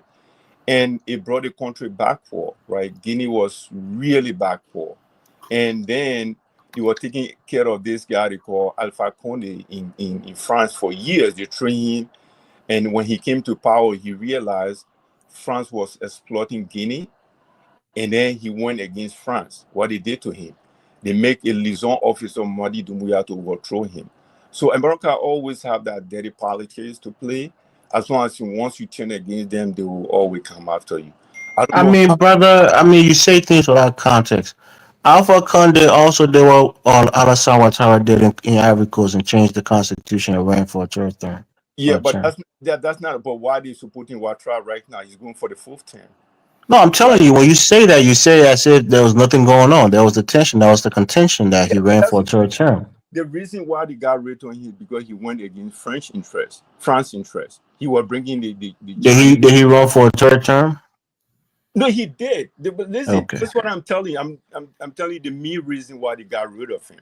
I'm not saying he did not do it. Ouattara is going for the 4th term right now, but they're supporting him. They just set up a military base. They just give a lot of equipment to Ouattara recently. And they presented the equipment to his brother, Ibrahim Ouattara, who is the defense minister, right? So that was not the reason why they overthrew Alpha Conte. Alpha Conte was... why do you keep saying they? Who overthrew him? It was a Guinean, Mamadi Doumbouya, right? He's a Guinean. He's a former liaison officer from France. Yeah, he's a former French Legion officer. Right. So it was a Guinean who overthrew Alpha Conde, the Guinean president. He was part of his military apparatus and overthrew him. Who were behind the coup? Who supported the coup? Is he in line step with France right now? Yes, he married to a French gendarmerie. I'm asking you, is he in line step with France? His entire family lives in France. The wife is French, and he served in the French army. He came, and the reason why Alpha Conte hired, he been a big mistake. He hired Doumbouya because he was Madingo. He said, "Oh, this guy going to be my special forces, head of special forces." And then when he made head of special forces, he used to go for military training in France. So at the time, France already set up everything. They cut off the entire communication in Conakry. And then when they attacked the palais, and he killed almost 200 military national guard from the I think they call it palais or Mohammed V, Palais Mohammed V. When he killed all of these guys, he took over. Not a single body of this military was presented to the family member. And now France is supporting, because France all along, they've been trying to take over Guinea. Guinea is the richest African country in West Africa in terms of resources. So France all along, they've been trying to get Guinea for years. So are you saying that Alpha Conde wasn't in bed with the French? No, he was not in good. France. Are you sure about that? Yeah, just go back and listen to where was he when he was in exile? But that's what I'm saying. France was the one. It's almost like what they did to Bokassa. Bokassa was working with the French, right? But they turned against him. One Vidal Bokassa and from CAR. Yeah, from Central Africa. They turned against him. The French throwing under the ball. The same thing with Ali. I mean, because he bankrupted his country. He spent like 75% of his country's GDP becoming the emperor of the Central African Republic. He was irresponsible and an idiot. But so let me tell you, your own people turn against you, and France might just give you that extra push.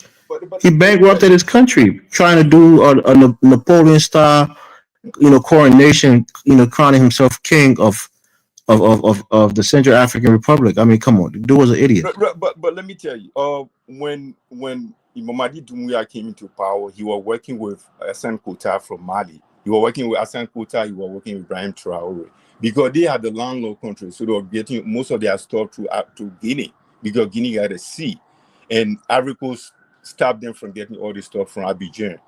So while they were working with Mamadi Doumbouya, they realized that he was a French puppet. That's why they cut off communication from him. Otherwise, they were friends with Mamadi Doumbouya, but they realized he was a French puppet. Right. So there's so many things that go on in the background. France is not in Africa for the sake of democracy. They're only there for their own interests. Once you go against their interests, you are in trouble. And nobody bringing this trouble to begin. When Ibrahim Babangida was in power, when Sani Abacha was there, they came to rescue Liberia, right? But Nigeria is getting weak and weak and weak. We don't have a strong nation in West Africa anymore that can stand up. Is right? the West that's making Nigeria weak? No, it's the leadership. Okay. The leadership has been changed. It's the massive corruption. Right. When you bring that makes a lot of African nations weak. Right. So could we imagine someone like Timudu? This guy can't even walk straight. How can you elect someone like that? He hardly, say anything, right? When Ibrahim Babangida was there, he came and rescued Liberia. He sent Nigerian soldiers, right? When Sani Abacha was there, they gave a lot of assistance to Liberia. These guys were military leaders from yeah, that's why we appreciate Nigerians. They weren't the only ones. There was a coalition of other African states that came with ECOMOG, but Elvis, I want to ask you a question, Elvis. So because there's like this misconception about Liberia that the reason why the Civil War happened was because of the American Liberians were mistreating the natives, right? But you guys are saying that the reason for the Civil War was because of political disagreement among the natives. Is that what you guys are saying? Yeah, that's not what I'm saying. This is what the other people are saying. I have a different point of view. So where is this narrative coming from that Black Americans are the reason why Liberia? No, that's not true. When Samuel Doe came into power, Thomas Wansen, he was the vice president. Thomas Wansen, until he's from one of those counties, either from Lofa County. Then how can you say that, brother? I mean, have you been out of Liberia for a long time? Thomas Wansen is from Sino County. He's a supplement from Sino County. Okay. Then Thomas Kiyompa, the commanding general, Thomas Kiyompa came from Nimba County, right? So what Doe did, he killed Thomas Wansen. Why did he kill Thomas Wansen? Who did he kill Thomas Wansen with? Well, he said Thomas Wansen said coup against him. It was just a fake coup. He just killed him. Yeah, it wasn't a fake coup. Well, because everybody knew what's going on. Everybody knew what's going on. Thomas Wansen met with Muammar Gaddafi and his proxy along with Nelson Toll. Nelson Toll is a crown man from Toll Town, Grand Juda County, same ethnic group as Samuel Doe. Thomas Wansen is a supplement from Sino County, which is an offshoot of the Crown people from Grand Juda County. I'm a Crown man. Okay. So he met with Gaddafi after Doe was working with Gaddafi initially, and Gaddafi wanted Doe to do certain. When I hear the reason why the hold on, Carla. Let me finish. You can't just interrupt me like that. So when he was working with him, and he and Doe had a falling out, and Thomas Wansen, who was the vice, head of state, went and met with Gaddafi and his proxy behind Samuel Doe's back. He saw that as treason. And remember, this is a military junta. This is not a democracy at the time. It's a military junta. And he killed those two guys, which was basically from his ethnic group. One of them was definitely from his ethnic group. The other one is an offshoot from his ethnic group. So he killed two people that came from his tribe because he thought they were being treasonous. So that's the backstory. But go ahead. So But so he killed, and he went after I Thomas. also wanted to ask a question too. He killed Thomas Kiyompa from Dimba County. He moved from the Gio What's tribe. the context of that one? Well, he said he was trying to overthrow him also, right? He said he was trying to overthrow him. What happened November 22nd, What 1985? November 22nd? We don't have no evidence whether it was a coup or not. I mean, are you kidding me, brother? But listen, I know Thomas Koyampa went on the radio on ELBC and said that he's overthrown the government. There's nowhere for Samuel Doe to hide. The entire country has surrendered, and there's nowhere for him to hide. We even went to the executive mansion to arrest Doe. What happened before that? That's what I'm trying to tell you. So you just said he killed him. I'm telling you, there was a coup attempt that failed. Thomas Kiyompa left the country because Thomas Kiyompa wanted him to turn power over to civilian rule. And there you go. That's what I'm saying. Give some context. Go ahead. Right. So the Doe was against that. So what Doe did? He started eliminating all the other tribal people and make the entire government with Crown tribe. And then he took Charles Judo and went to Nimba and started killing the Nimanian. Listen, that's not even true. That's not true. Charles Julu, right, was leading. Was in charge of Lamco in Yekepa. You remember that, right? Yeah. I'm from Nimba. Okay, he was there in Yekepa. Right. When what is his name? DK Wonselier and Samuel Doki. Right. When they went to the bank in Lamco and they broke the bank and stole money from the bank and went to Charles Julu house. This was the same time that coup was happening simultaneously because they thought that one of their tribal men had taken over and they thought they was in the ascendancy. They went to Charles Julu house. They raped his wife. They killed his houseboy. They violated his children. That's not true. In his house. These are all make-up stuff, man. And his cousin, Sulu, was also shot on the train tracks, but he didn't die. Right? So when the coup failed and the Crown people retaliated against the people from Nimba, it was a bloodbath. It was a terrible tribal war. Oh, yeah. I'm a Crown man. I have in-laws from Nimba County. We know the relationship between the people from Granjida and the people from Nimba. So I'm telling you this, Doe was the tyrant for sure. He did a lot of terrible things, but there are nuances to it. And when you have a deep understanding, you understand the nuances of it. That's all. But the whole thing that people want to understand, African Americans have nothing to do with Liberia Civil War. I think they had the country on track. The only terrible president among the African, first Liberian president was Joseph. Wait, brother, say that again for the people in the chat. I'm saying that African American, what happened in Liberia had nothing to do with quote unquote the American Liberians because it seems like it was more of a class distinction. So let me ask you too, Elvis. We have those, hold on, let me ask Elvis this. Mm-hmm. Can those people who are considered quote unquote native Liberians, right? Because it seems like it's a class distinction, could those native Liberians become quote unquote American Liberians if they were to like gain some economic sort of like access or whatever, or that's prosperity? That's what I'm saying. No, American Liberian is a lineage, right?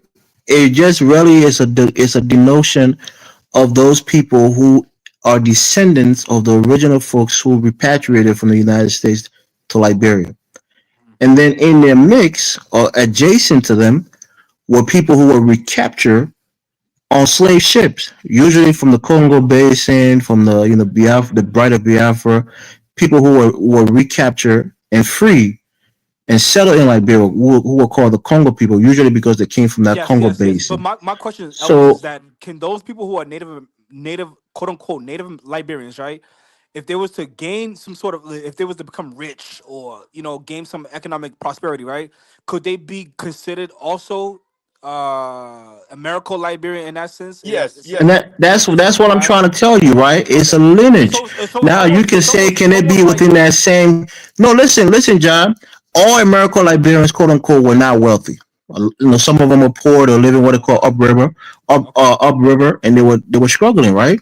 So it's not just a class of people; it's also an ethnic group in the country. People who descended for these people are called, quote unquote, American Liberian, which is maybe a misnomer. But the point here is that these are people who were descendants of African Americans who settled in Liberia. And then adjacent to them, or who intermarry and integrated with them, were the people who were free from slave ships, the Congo people, right? So, and all Congo people, of course, wasn't wealthy or politically connected, but that's their heritage, that's their lineage. So I'm saying there were African or native people who were wealthy.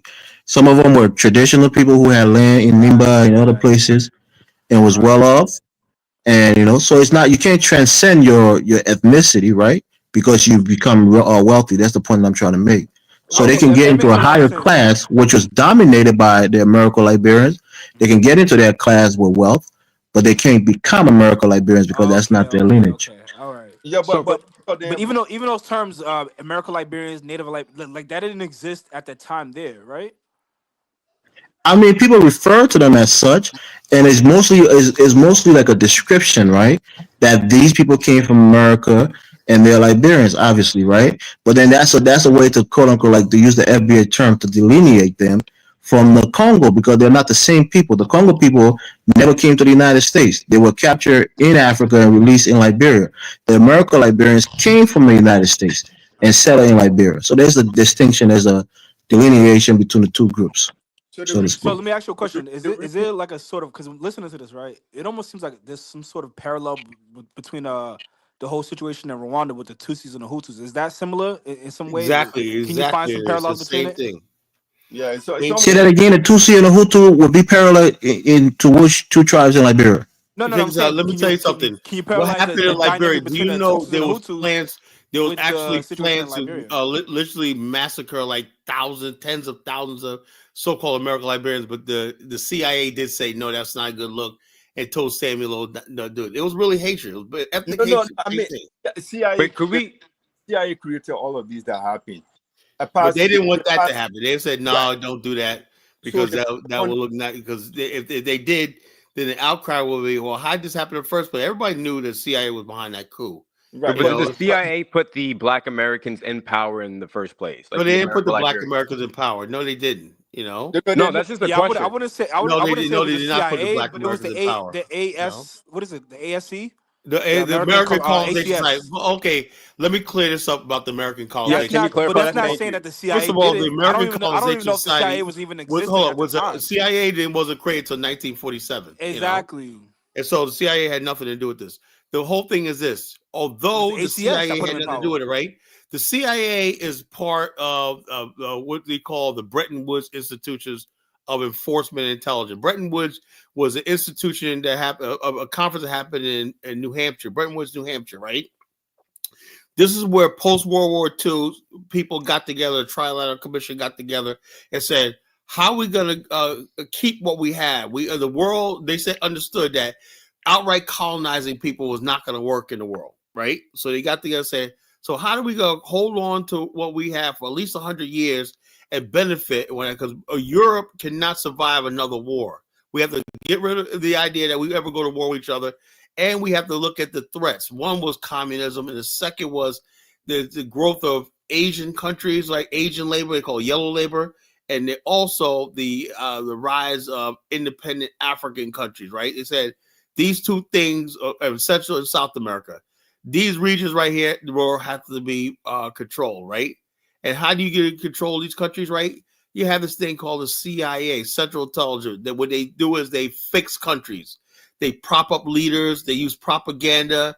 They fund countries. They do technology apartheid. That means some countries they make sure they don't get the right technology. Like it'll take 30 years to build one water system or whatnot. You know, everything to keep them sort of behind and dependent on the West. It's like that to this day. You know, the Europe will be the place of manufacturing. Africa will be the place of raw materials. That's Yeah, the role it said. You know, if yeah, you yeah, deviate from that, yeah. then we're gonna take you out. You know, that's why. Exactly, exactly. Because I mean, like the only African American leader that they took out was Turbo, but the past 19 presidents that we had, they were all African American. The first Liberian president was Joseph Jenkins Robert. He was African American. Stephen Ali Benson was African American.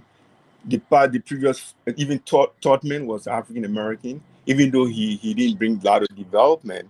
But So it wasn't just classism; it was ethno-classism. right, we have peace.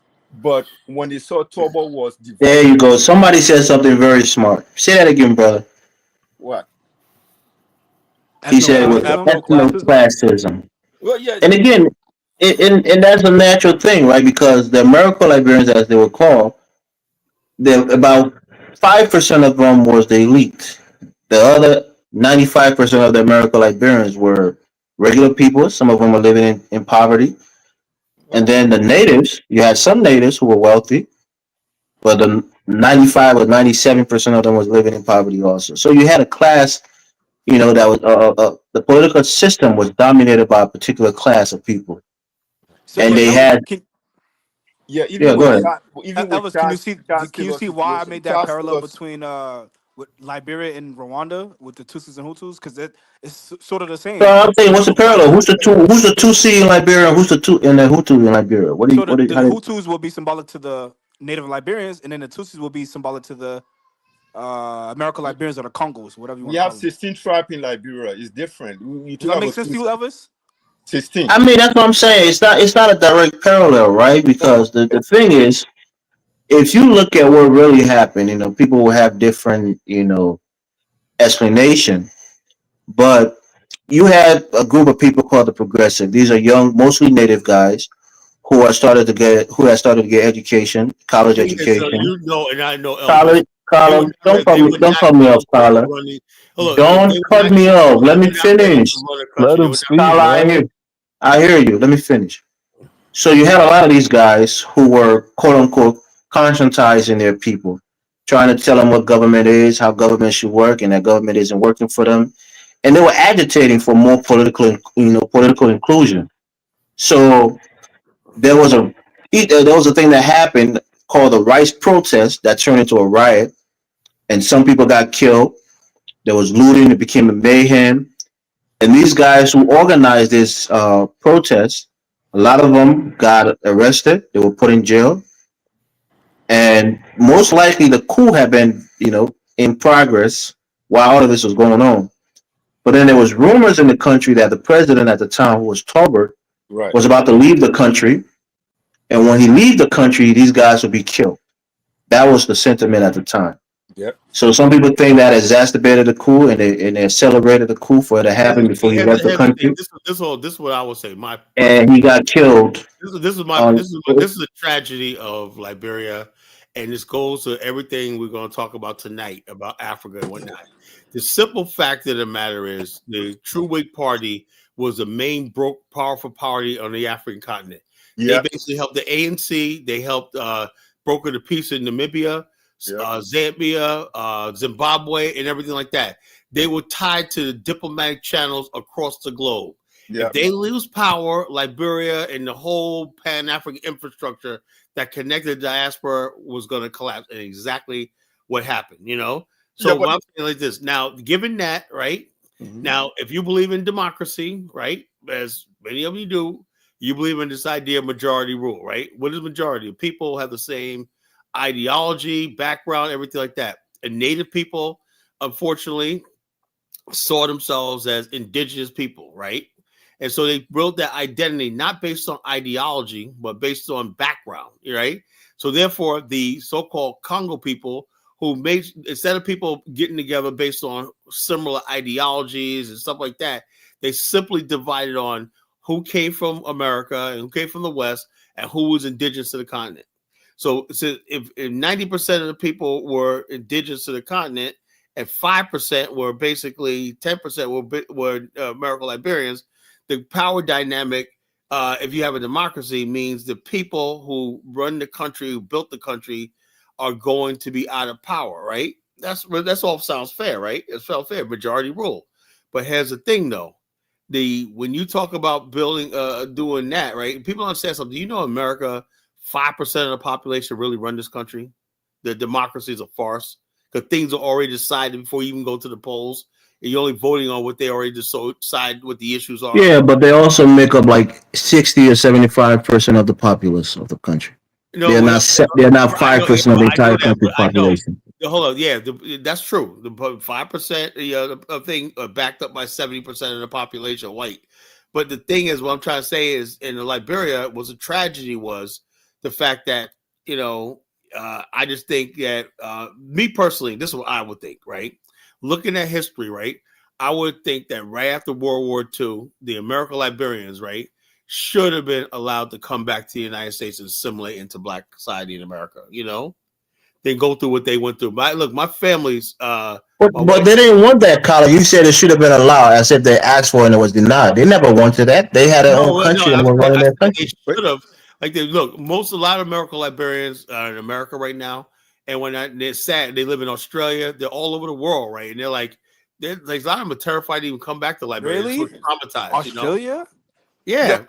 Wait, so to, But I'm sure there's still a significant population of American Liberians the still in pastor, Liberia my now pastor today, who right? did me and Isabella's marriage, right? I saw him at the airport. He was like, and I told him, I said, everything you said was prophetic. He said, you guys are gonna go through trials and tribulation. I said, sure the heck we did, right?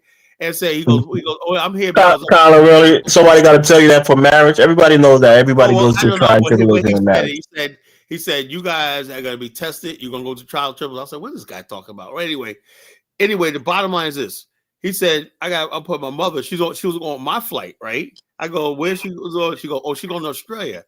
I said, I had no idea there was Liberians in Australia. Oh, yeah, she goes, she's been there for 30 years. You know, I was like, wow, I did not know Liberia. So they're all over the world, you know. so white people put American Liberians in power, and then the CIA instituted a coup to Well, you know depose. why? You know why that happened? It was No, I'm just simply asking for because clarification. Was it white people both times? well, let me say this. The reason why that happened was people still understand something. As far as people always try to make Liberia out to be like they're making a mistake right now. They think that Liberia is this country that basically is so close to them, and it's not. Liberia use America and stuff like that because that's where most of the people come from there, as far as like the American Liberians or whatever like that come from America. So they're involved with America and America's system or not. But Liberia also was involved in the Pan-African movement, you know. Kwame Nkrumah had refuge there. Nelson Mandela, Kenneth Kaunda. It was very involved in African politics and saw itself as a part of Africa, right? And they was very, very suspicious of Western investors. You look at Liberia's constitution, no white people allowed to own land or property really outright in Liberia. Yes, you can in certain circumstances, but you cannot own land. White people can't just set up land like the Afrikaners and own farms and move freely. Not just white people. Anybody who is not of Negro descent. But they really meant white. We really talk about white people, you know, white people, particularly white Americans. So therefore, there was always this thing where Liberians had this fear of being taken over by America and European. They're very, very conscious of that, right? So that therefore, in the 70s, when it seemed like Firestone and all these other people were there not paying attention, and Tolbert did an audit of Firestone, and they used to issue all these threats to Liberia. Also, Liberia was being used as a staging ground for the war in Angola. People don't know America was illegally flying jets into Liberian airports and landing it. And Cecil Dennis got into a fist fight with the Undersecretary of State in the White House. You know, Cecil Dennis, the big guy, he was like 6'5", whatever, like that. He got to a fist fight, you know. So anyway, basically, Liberia was moving closer to Russia, China, Cuba, Libya, and these countries like that called Sino Alliance, right? And then America said, look, America had a lot of over the years basically was using Liberia as the spy satellite and stuff like that, and monitoring Liberia's foreign policy. At the same time, Liberia was always in conflict of its goal of being with Africa and what the United States, and the United States was very, very arrogant. They would go and down talk Liberian leaders, and Liberians. There was an incident that I wrote a blog about, right? It's on my blog page, collination.blogspot. The Sanamani and Worley affairs. This happened in 1920. This foreshadowed the future was going to happen in Liberia. In the 1920s, there was this guy, a diplomat, a white guy named Worley, who basically went to Liberia, right? And basically he would do reconnaissance in the interior for the Liberian government, right? Anyway, he basically found this one American Liberian in the interior that was so-called stealing public money, right? Well, anyway, like that, and also keeping native people in brutal conditions, abusing the natives in the interior, right? And they found out that it was true. He was actually doing that, right? But anyway, what he did was he changed Sanamani and a 12-day journey all the way from Nimba to Monrovia in chains. And the sight of American Liberians being chained in Liberia sent Liberia into a fury, right? And the native Liberians were saying, "Oh man, the white man's finally here taking charge," right? That's what they thought. So anyway, the Liberian government was like, they were so livid, right? And they tried to burn down his residence, right, and get him out of there. And then they declared him persona non grata, and basically let Sanimani. They sued him for like equivalent of $3,000 today, for damages, And it basically what they were saying was they declared that they said the guy Worley was from the South. They said, isn't he from those states where they call black people nigger and stuff like that? It was like all the Liberian headlines, right? Liberians were basically livid that a white American could come to their country. He said, this is something that only happens in America. This should not happen in Liberia. Carla, pause for a second. What was he doing? He was arresting a guy that was abusing the natives, Okay, there you go. Oh, but the thing is that wrong? Is that wrong to arrest him? Hold on, Elvis. Okay, I get that, right? He okay, punished, right? but he chained him, right? Elvis, don't push that narrative, man. He said, "I will come on." He goes, "What do you say, John?" So it's okay for somebody to be abusing other people when they get humiliated for being an abuser. He chained the guy unnecessary and unnecessary. So he was abusing the native people, and it's unnecessary to chain him and shame him. Yeah, you chain somebody. A Liberian said, "Look, how could this happen to us?" Whatever like that. How can it happen to the natives who he was abusing? But Elvis, you're feeding into the misconception about Black Americans. A white man came and did that. No, that's not what I'm saying. I'm saying if a guy is being a menace to other people, right, and mistreating them, and somebody comes in there and says, "Well, this guy's But people saying that the whole thing was, and also another incident that happened was, you remember the crew wars, the Crown Wars, right? And the frontier force, right?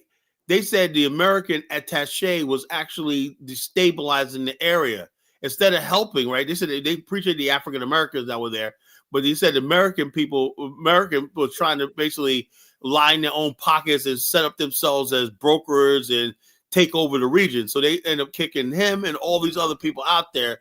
And that basically foreshadowed the thing. Well, Liberia was very conscious of American involvement in their internal affairs.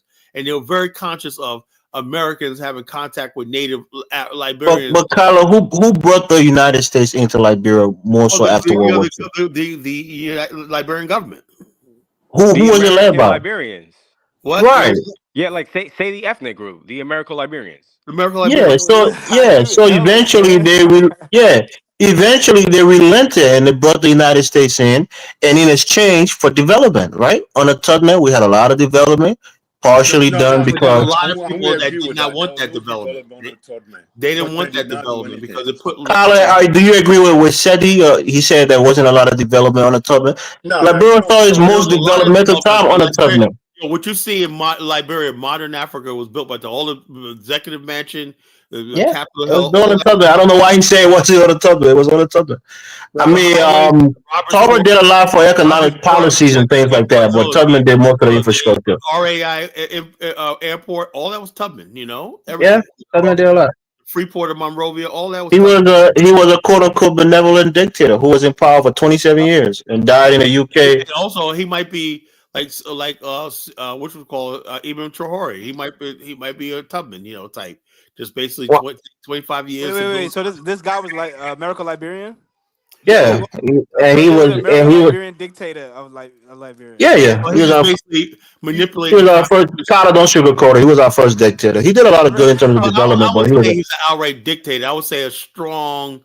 Okay, Carla. All right, Carla. Elvis, do you think that Carla's trying to protect his identity in a way because he's Of American? course. I mean, you know this, brother. Let's not go be around it. But that's why I don't like to have this conversation with Carla. And thank God I'm protected because I want to die as his platform. He's not kicking me off the panel. But nah, man. I mean, I don't like to argue about this. But Carla knows the real story. Carla, let me ask you a question. Carla, are you gonna do a live stream? Man, what are you doing 5-hour shows lately, man? God damn, man. Carla, Donnie's been putting on, man. I appreciate it. Donnie's though he's about to go away, and we probably won't be seeing him for a couple months. So he's putting it out for us, man. I appreciate that. But Carla, are you gonna do a live stream after the show is done? Yeah, I'm doing a live show. I'm gonna get ready to start now in a minute. Okay, so I think everybody in the comment section should join the your channel. Colonization. Well, somebody put the link. Colonization. Yeah, go out there and subscribe to College Channel, man. We have this conversation and other conversations. Carlos, I have a question. Do you know that they have College Nation, YouTube. Do you know that they have some African Americans that was also working with Samuel Dooley, Charles Taylor? Charles Taylor was a director. Yeah, look, there's a lot of look. Let me tell you something, right? Most black people in America at the time, African Americans, right, didn't know there was a distinction between native. Oh, see, in the Black American mind, especially back then, black is black. You know that distinction between background is something Africans do. We don't make a distinction between American Liberians and native Liberian. We just say, oh, why don't y'all just get along? We're all black. That's the way we think, you know. But over the years now, we see now that background, tribe, all that stuff that is serious, especially when you talk about people's lives being taken based on it. You know, it took us we happened in Fianca a decade ago, where those African American sisters were brutally killed just for being African Americans in Ghana. You know, brutally killed, murdered. You know, Kyle, I want to know if you agree with this question. Somebody who's probably Lisa Nicole or Chantel is asking, why did they decide to try to wipe out our tribe? Did we try to wipe out the African American Liberians? Nobody said that. You know, nobody said that. But That's what I'm saying. I don't know where she came on with that statement. Well, I would say I wouldn't say try to wipe them out, but they definitely thought that, and rightfully so, that if you're the majority, right, good or bad. And bottom line is this: Liberia, it was your tribe, Elvis. That was a part of that, trying to he's a crime people. Of course, yeah. I'm sorry. It just sounds like we're jumping around what we want to say. Like the American Liberians kind of had a dictatorship over the presidency in Liberia. Oh yeah, who's the smart brother? The story's not being pieced together to me. There's no doubt about it. You're making it sound like the Africans separated themselves from the American Liberians, but it sounds like the American Liberians used to tell you the truth, proxy. Right? Let me tell you something. Let me give you a little history, right? Man. Prince Massaquoi, right? Who I know a lot of Massaquois in Liberia, right? They're a mixture of the Howard and Johnson, the Johnson family, and the Massaquois are like basically one big family now. The Massaquois were probably the first clan that integrated. The Massaquois are royal people from the Vai ethnic group. Yeah, but they also integrated. Like when people say American Liberians control the country, the Massaquois and the Fambulas were right there at the table the whole time since the founding of the country. You know, and they were probably one of the most educated groups of people, the Vai people. What did they become presidents and vice presidents? Well, I'm gonna tell you right now. I'm about to get to that. Right, Prince Massaquoi, who was a Garveyite, Marcus Garveyite, right? He married Hillary Johnson's granddaughter or daughter, right? Beautiful, right? And in my novel, Journey to the Promised Land, I sort of fictionalized their romance and whatnot. It was a native man, King Massaquoi, and an American Liberian woman, you know, and they got married and whatnot. And everybody saw them as the two groups of people joining together, you know. And so therefore what happened was the Fernando Post situation happened, right? Explain that to Jai and them. What is the Fernando Post situation? Let me tell you something. Let me tell you the real colonization. Don't distort it, Colin. I'm here to check it. Right? Look, this is what happened. Right? There was 100 years. Elvis's people are Crew people, right? Crew people. Colin, don't go to my people. Just talk about Fernando. Hold up. They were basically going to this island called. What are you saying? We were going to the island? Really, Colin? Elvis, let me finish what I'm saying, bro. You know, you might like this. You know. Since 1831, the British and the Spanish were bringing crew people to those islands right there, you know, because crew people worked on the British ships and Spanish ships, right? They were bringing the people to those islands for 100 years, right? From that crew coast right there, Sierra Leone, Liberia, for 100 years, right? What happened was by the 1920s, right, Liberia was so cash-strapped, they said, you know, there's a lucrative business in labor. Look. Elvis, I'm just telling you how it is, right? Oh my gosh. They went to your crew chiefs and whatnot and start taxing them for the people because the crew chiefs were making the money. Your crew chiefs were making the money. Kyler, you can't be honest to save your life for 1 second, brother.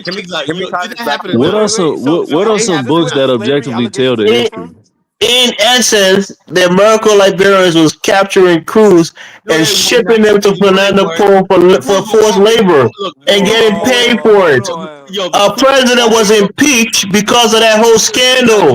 No. Yeah, The Carla, honestly, why it are crews you just were makes beating the already. Black about the bush, Americans Hold bro? sound up, worse. going there. Yeah. Hold up. The crews were already going there in large. Stop it, man. Stop it. They were capturing people in Sino County and Grand Crew and No. shipping them to Fernando Po. No. Wait. They were So the getting no. The American crew Liberians were people were capturing the known natives. That's what for you're saying, British Elvis? shipping. Capturing the native and sending them to a labor camp No, for it Who was money. was only the using crew other people. It was natives only to the crew capture the people. You natives? know. Like, what's going on Oh, it there? was only the crew people. You know, It was only the crew and they people. used All right. Fernando Po to try to take the American Liberians. But the bottom line is the American Liberians. Carla, did the president have to resign because of that scandal? Well, yeah, no, hold on. CB King did not design. No, he did not design. Carla, yes or no, Jose, man? check this out. Hold up. They went to thing. You know, there was a man named Christie, a white American, who came there and investigated the situation. Right when he came there and investigated, right, he did a thorough investigation, right.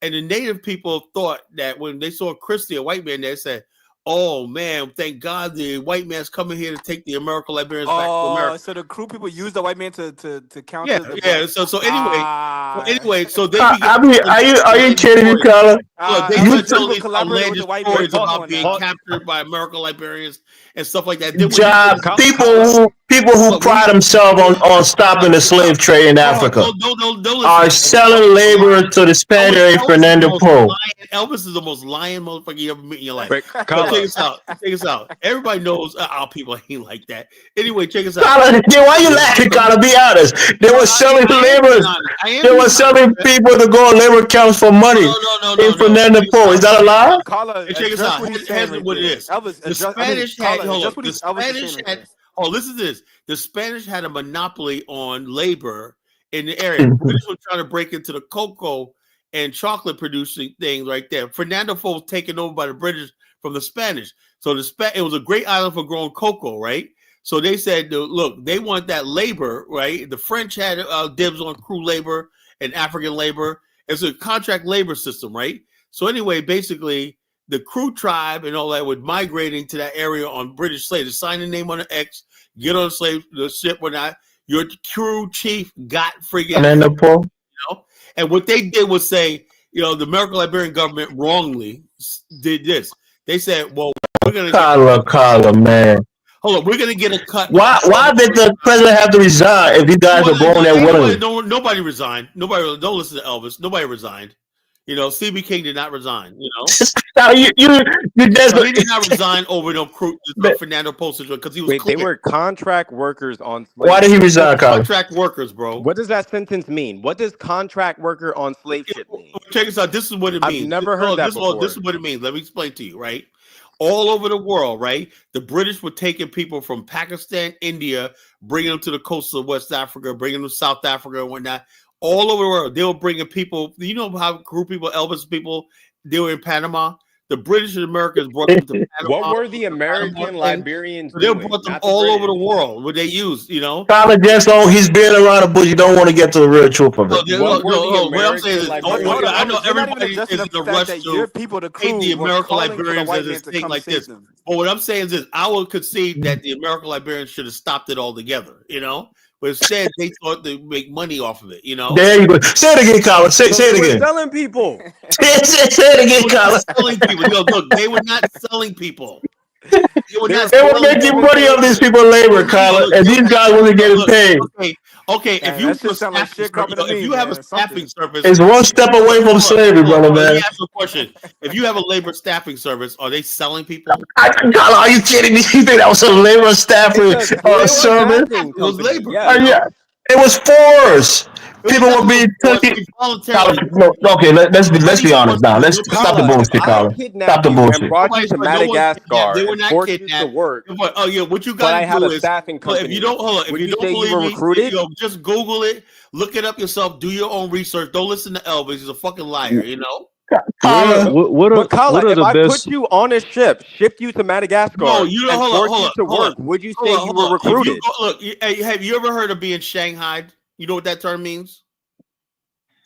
Carla wants to justify this Shanghai means if you quasi slavery thing that happened. the idea of being Shanghai different from being a slave. Shanghai could happen to anybody. It just means you go on a ship pretending you're going one place, and next thing you know, you're And they take you to another place, right? Wait, how are we as black people doing semantics over forced labor? Yeah, that's That's crazy. crazy. Yeah. What's up for? This is what I say about Kala. I'm being lighthearted with the situation, but Kala is really Yeah, contradictory. it seems like he's not being Let me say objective. something, right? One thing I have not heard is the fact that the people who were bringing the ships there were the British and Spanish. Why are you blaming other people, Kala? Blame the people who you're so proud all of these for people being are bad. complacent The in British, forced labor, brother. the Spanish, and the people Elvis, who were. just like Elvis defends the white man. In I know. I can tell you that Africans were complacent in the slave trade. I don't run away from it. I admit it. Why can't you admit that these people was doing forced labor on other Africans? Elvis doesn't tell you the crews participated in the transatlantic slave trade with the British. They helped the British. You know? So this was revenge, Kala? Is that what you're saying? I know about What you're that. telling me is we're all selling each other, and we did not learn the lesson the first time around. What are some books that you can direct direct me to that objectively tell the history? The best book is this. If you got $56, I'll tell you the best Liberian book in history is a book called Liberia, America's Africa Friend, published in 1953 by an author called R.H. Anderson, right? R.L. Anderson, right? Before I read that book, I was very anti-American Liberian, right? When I read that book, right, my whole what is the emphasis something objective though? I don't want it leaning one way or the other. No. It was really objective. It showed all the bad and good on both sides. No. I want the opinion like of I said, look, native. Check this out. Look, indigenous. Let me tell you something about that.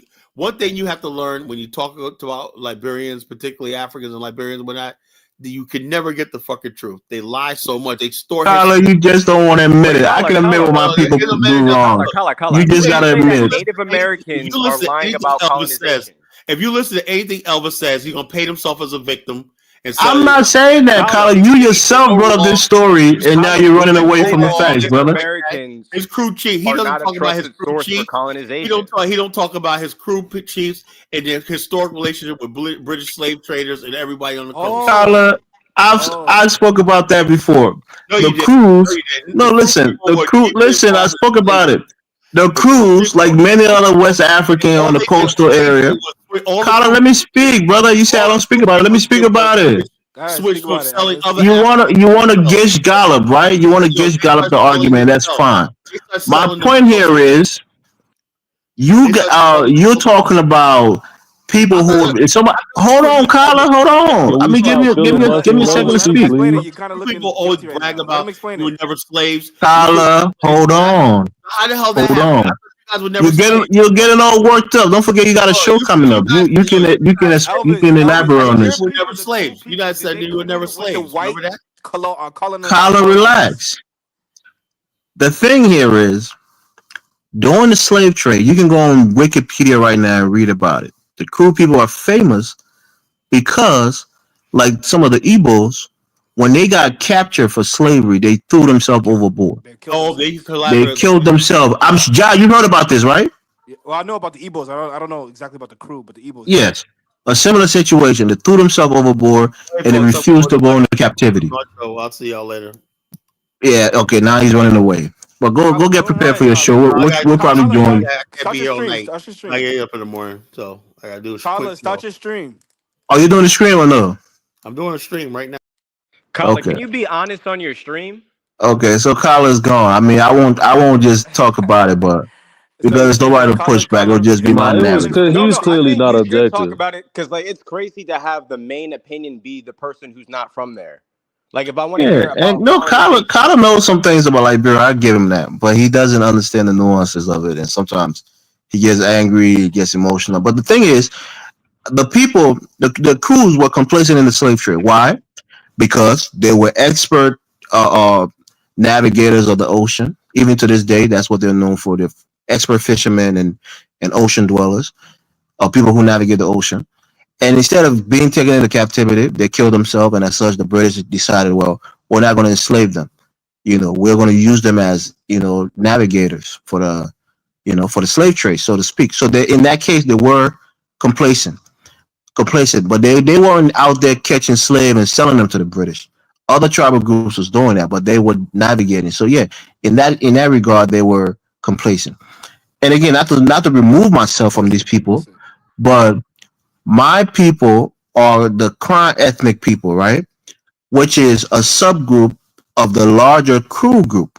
Just how you might have like the Ashanti, the Akan people, and then you have the Asante, the Fanti, Asante and and other people. Fante, yeah, yeah. Yeah, that's how my group is. So we live more in inland, in the forest area, in a place called Grangita, which is further inland in Liberia, really the forest area of Liberia.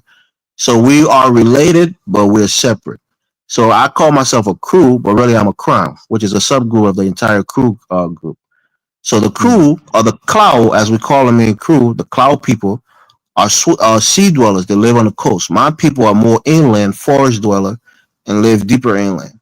Okay, so you're trying So to say your subgroup, your ethnic group had nothing to do with that. You're just no, saying no, that my they. other group had nothing to do with the slave trade, but the crews were complicit in helping the British navigate, the ocean.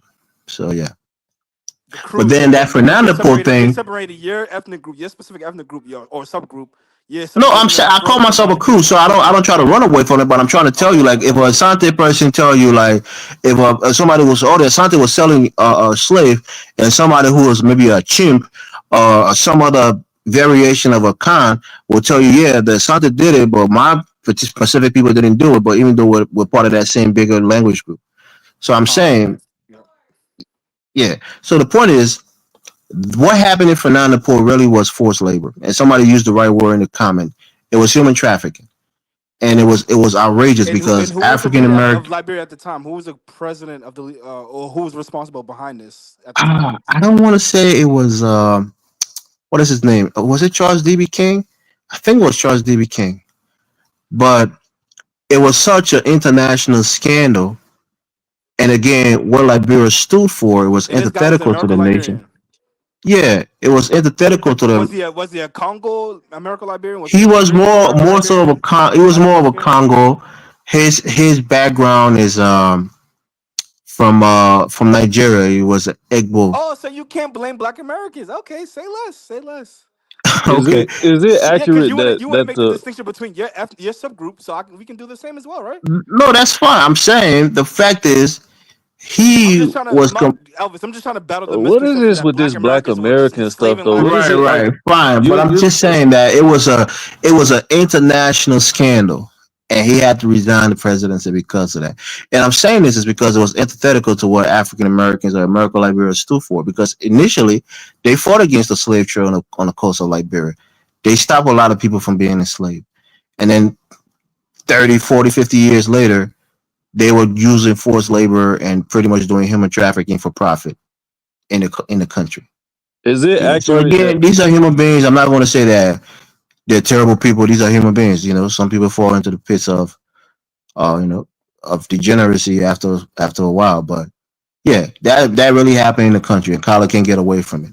But is it again, accurate he I don't that know can't. the why color. I don't know Americo why He, color's trying to Liberians defend it. Hold on, but I don't know why color's trying to defend it when you saying that the specific guy that was behind it is not a America, like in terms of a descendant of America, but you said he's a descendant of Nigeria, so he's a Congo, right? yeah, he's a Congo. His lineage come from that area. He is the same guy. He was a church. I'm not sure if it was Charles D.B. King. I might be wrong. Not 100% sure on that, but it was around his time. But he was the same guy who betrayed Marcus Garvey and gave the land that was promised to Garvey to bring back to you know, Firestone? and was given to Firestone in Maryland County. Yeah. He was the same guy that, was close and buddy with Harvey Firestone. And, he was just kind of a somebody who cared too much about debauchery and wanted to be in things. And yeah, but I'm not sure if it was him. I think it might be a different president. It might have been Daniel D. Warner, or it might have been But as Charles far as D.B. we King. know, I'm not 100%. this specific guy is a Nigerian Congo. Thank you, Nigerian American Liberian. Okay, Yeah, yeah, yeah. That's irrelevant though. That doesn't matter. now it is. It does matter for me as an African American because there's a misconception that Black Americans were behind the downfall of Liberia, and I don't think it's more multifaceted than that.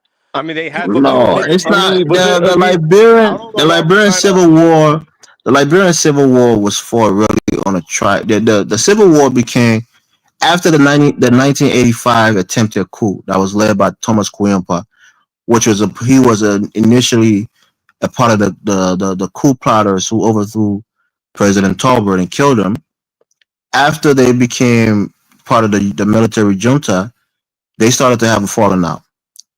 And Samuel Doe had killed two of his kingsmen because they were quote unquote, you know, treacherous and was traitors, and he killed them. And Thomas Kuampa is from I think the Mana people in Nima County, which is it's like a frenemy group of the Crown people, which is Mon people. We intermarried for centuries. We fought tribal wars for centuries, but we try to have this peace negotiation where we marry each other to try to foster peace. So he should have been killed also, but because he was such a close friend to Samuel Doe, he tried to demote him from his military position in the junta and made him into a civilian person. And for him, I guess that was the biggest insult, and he refused. So he went into his tribal home in Nima County, and Samuel Doe and his people pursued him, and some way And that somehow just hold he. on, Elvis, that just goes to show a lot of this tribalism is mostly politicized. It seems like, right? I mean, I won't say that there's some real tension there. I mean, these tensions are buried, and then in times of strife, they tend to show various ugly hair, and that's kind of what happened because we fought war for centuries, and we kind of had a peace agreement for another couple of 100 years, and we've been intermarrying. We became close. We're neighbors. We live right next door to each other. So in both Liberia and Ivory Coast, these two ethnic groups, we live next to each other. So the point here is that after he came back in 1985, after he had been chased out of the country and attempted to overthrow the government, and he was almost successful. He had mostly everything under control, but I guess he forgot one attaché, which was a group from what they call Camp Shuffling, and they came in and kind of really reversed the coup, and that led to a lot of bloodshed because it was like Samuel Doe barely escaped, and he went all out against the people from Nimba, and they too fled into the Ivory Coast for refuge. And Charles Taylor, who was working with Samuel Doe's government at the GSA, the General Services Agency, the agency that procures everything for Liberia, cars, paper and everything that the government needs. He was in charge of it, and he was accused of embezzling $900,000 from that agency, and he fled to the United States. And Samuel Doe had put a extradition warrant out for him to be prosecuted back in Liberia, and people thought had he returned, he'd probably get killed. So the United States they didn't really know what to do. So they arrested him and put him in jail in Massachusetts, in Plymouth, and he was there for a I'm from while. Massachusetts. I know that. I know that. It's Yeah, one of the so he was there. oldest prisons in Yeah, Massachusetts. he was there for a while, and then Thomas Cornpire went and did his coup, and it failed, and he was killed. So Charles Taylor said, by his own words, that he was let out of prison by some guys, and let him out of prison, and found his way to West Africa, went to Ghana to try to get some Liberians to join him to come and avenge his close friend, Thomas Kuempa, who had been killed by Samuel Doe, who was also after him for embezzling $900,000. And he got arrested by Gerald Rawlins and was put in jail for like 6 months, and was kicked out of Ghana and went to Burkina Faso in Ouagadougou, where he was friendly with Blaise Compaoré. And coincidentally, Thomas Sankara was killed while Charles Taylor was in Burkina Faso. There's a lot of parallels people can draw to that, what happened. And then eventually he came to Ivory Coast and he started a war. So he used the people from Nimba, who Samuel Doe was chasing after the coup failed, and he had been prosecuting these people who were, our ancient tribal rivals. He had been chasing them, and they fled into Ivory Coast.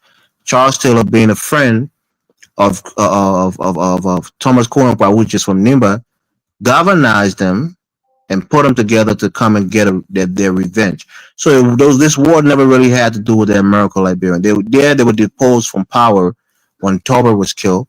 But Charles Taylor, who is a Congo man, not an American Liberian, his father has a lineage from the Caribbean, from Trinidad and Tobago, and his son Chucky Taylor, he had with a Trinidadian woman from Trinidad and Tobago. So his lineage, again, there's a lot of Caribbean people in Liberia, from Barbados, from Trinidad and Tobago, from Jamaica. So that's the Congo people. They're all a mixture of people from the continent and people from the Caribbeans. Anybody who repatriated to Liberia, who were either from recaptured slave on the sea or people that came from the Caribbean, they were all called Congo people. because that's to separate them from So the are you American saying? Liberians. So would you Hey, admit hey guys, we that? gotta close out, but everyone, Okay, thank you. yeah, Dynex. Let's I close it join out. Color Nation's channel. Family. Donis Mir, search for Haru. Thank you, Peace. Donis. Peace, no Thank you, problem. Dennis.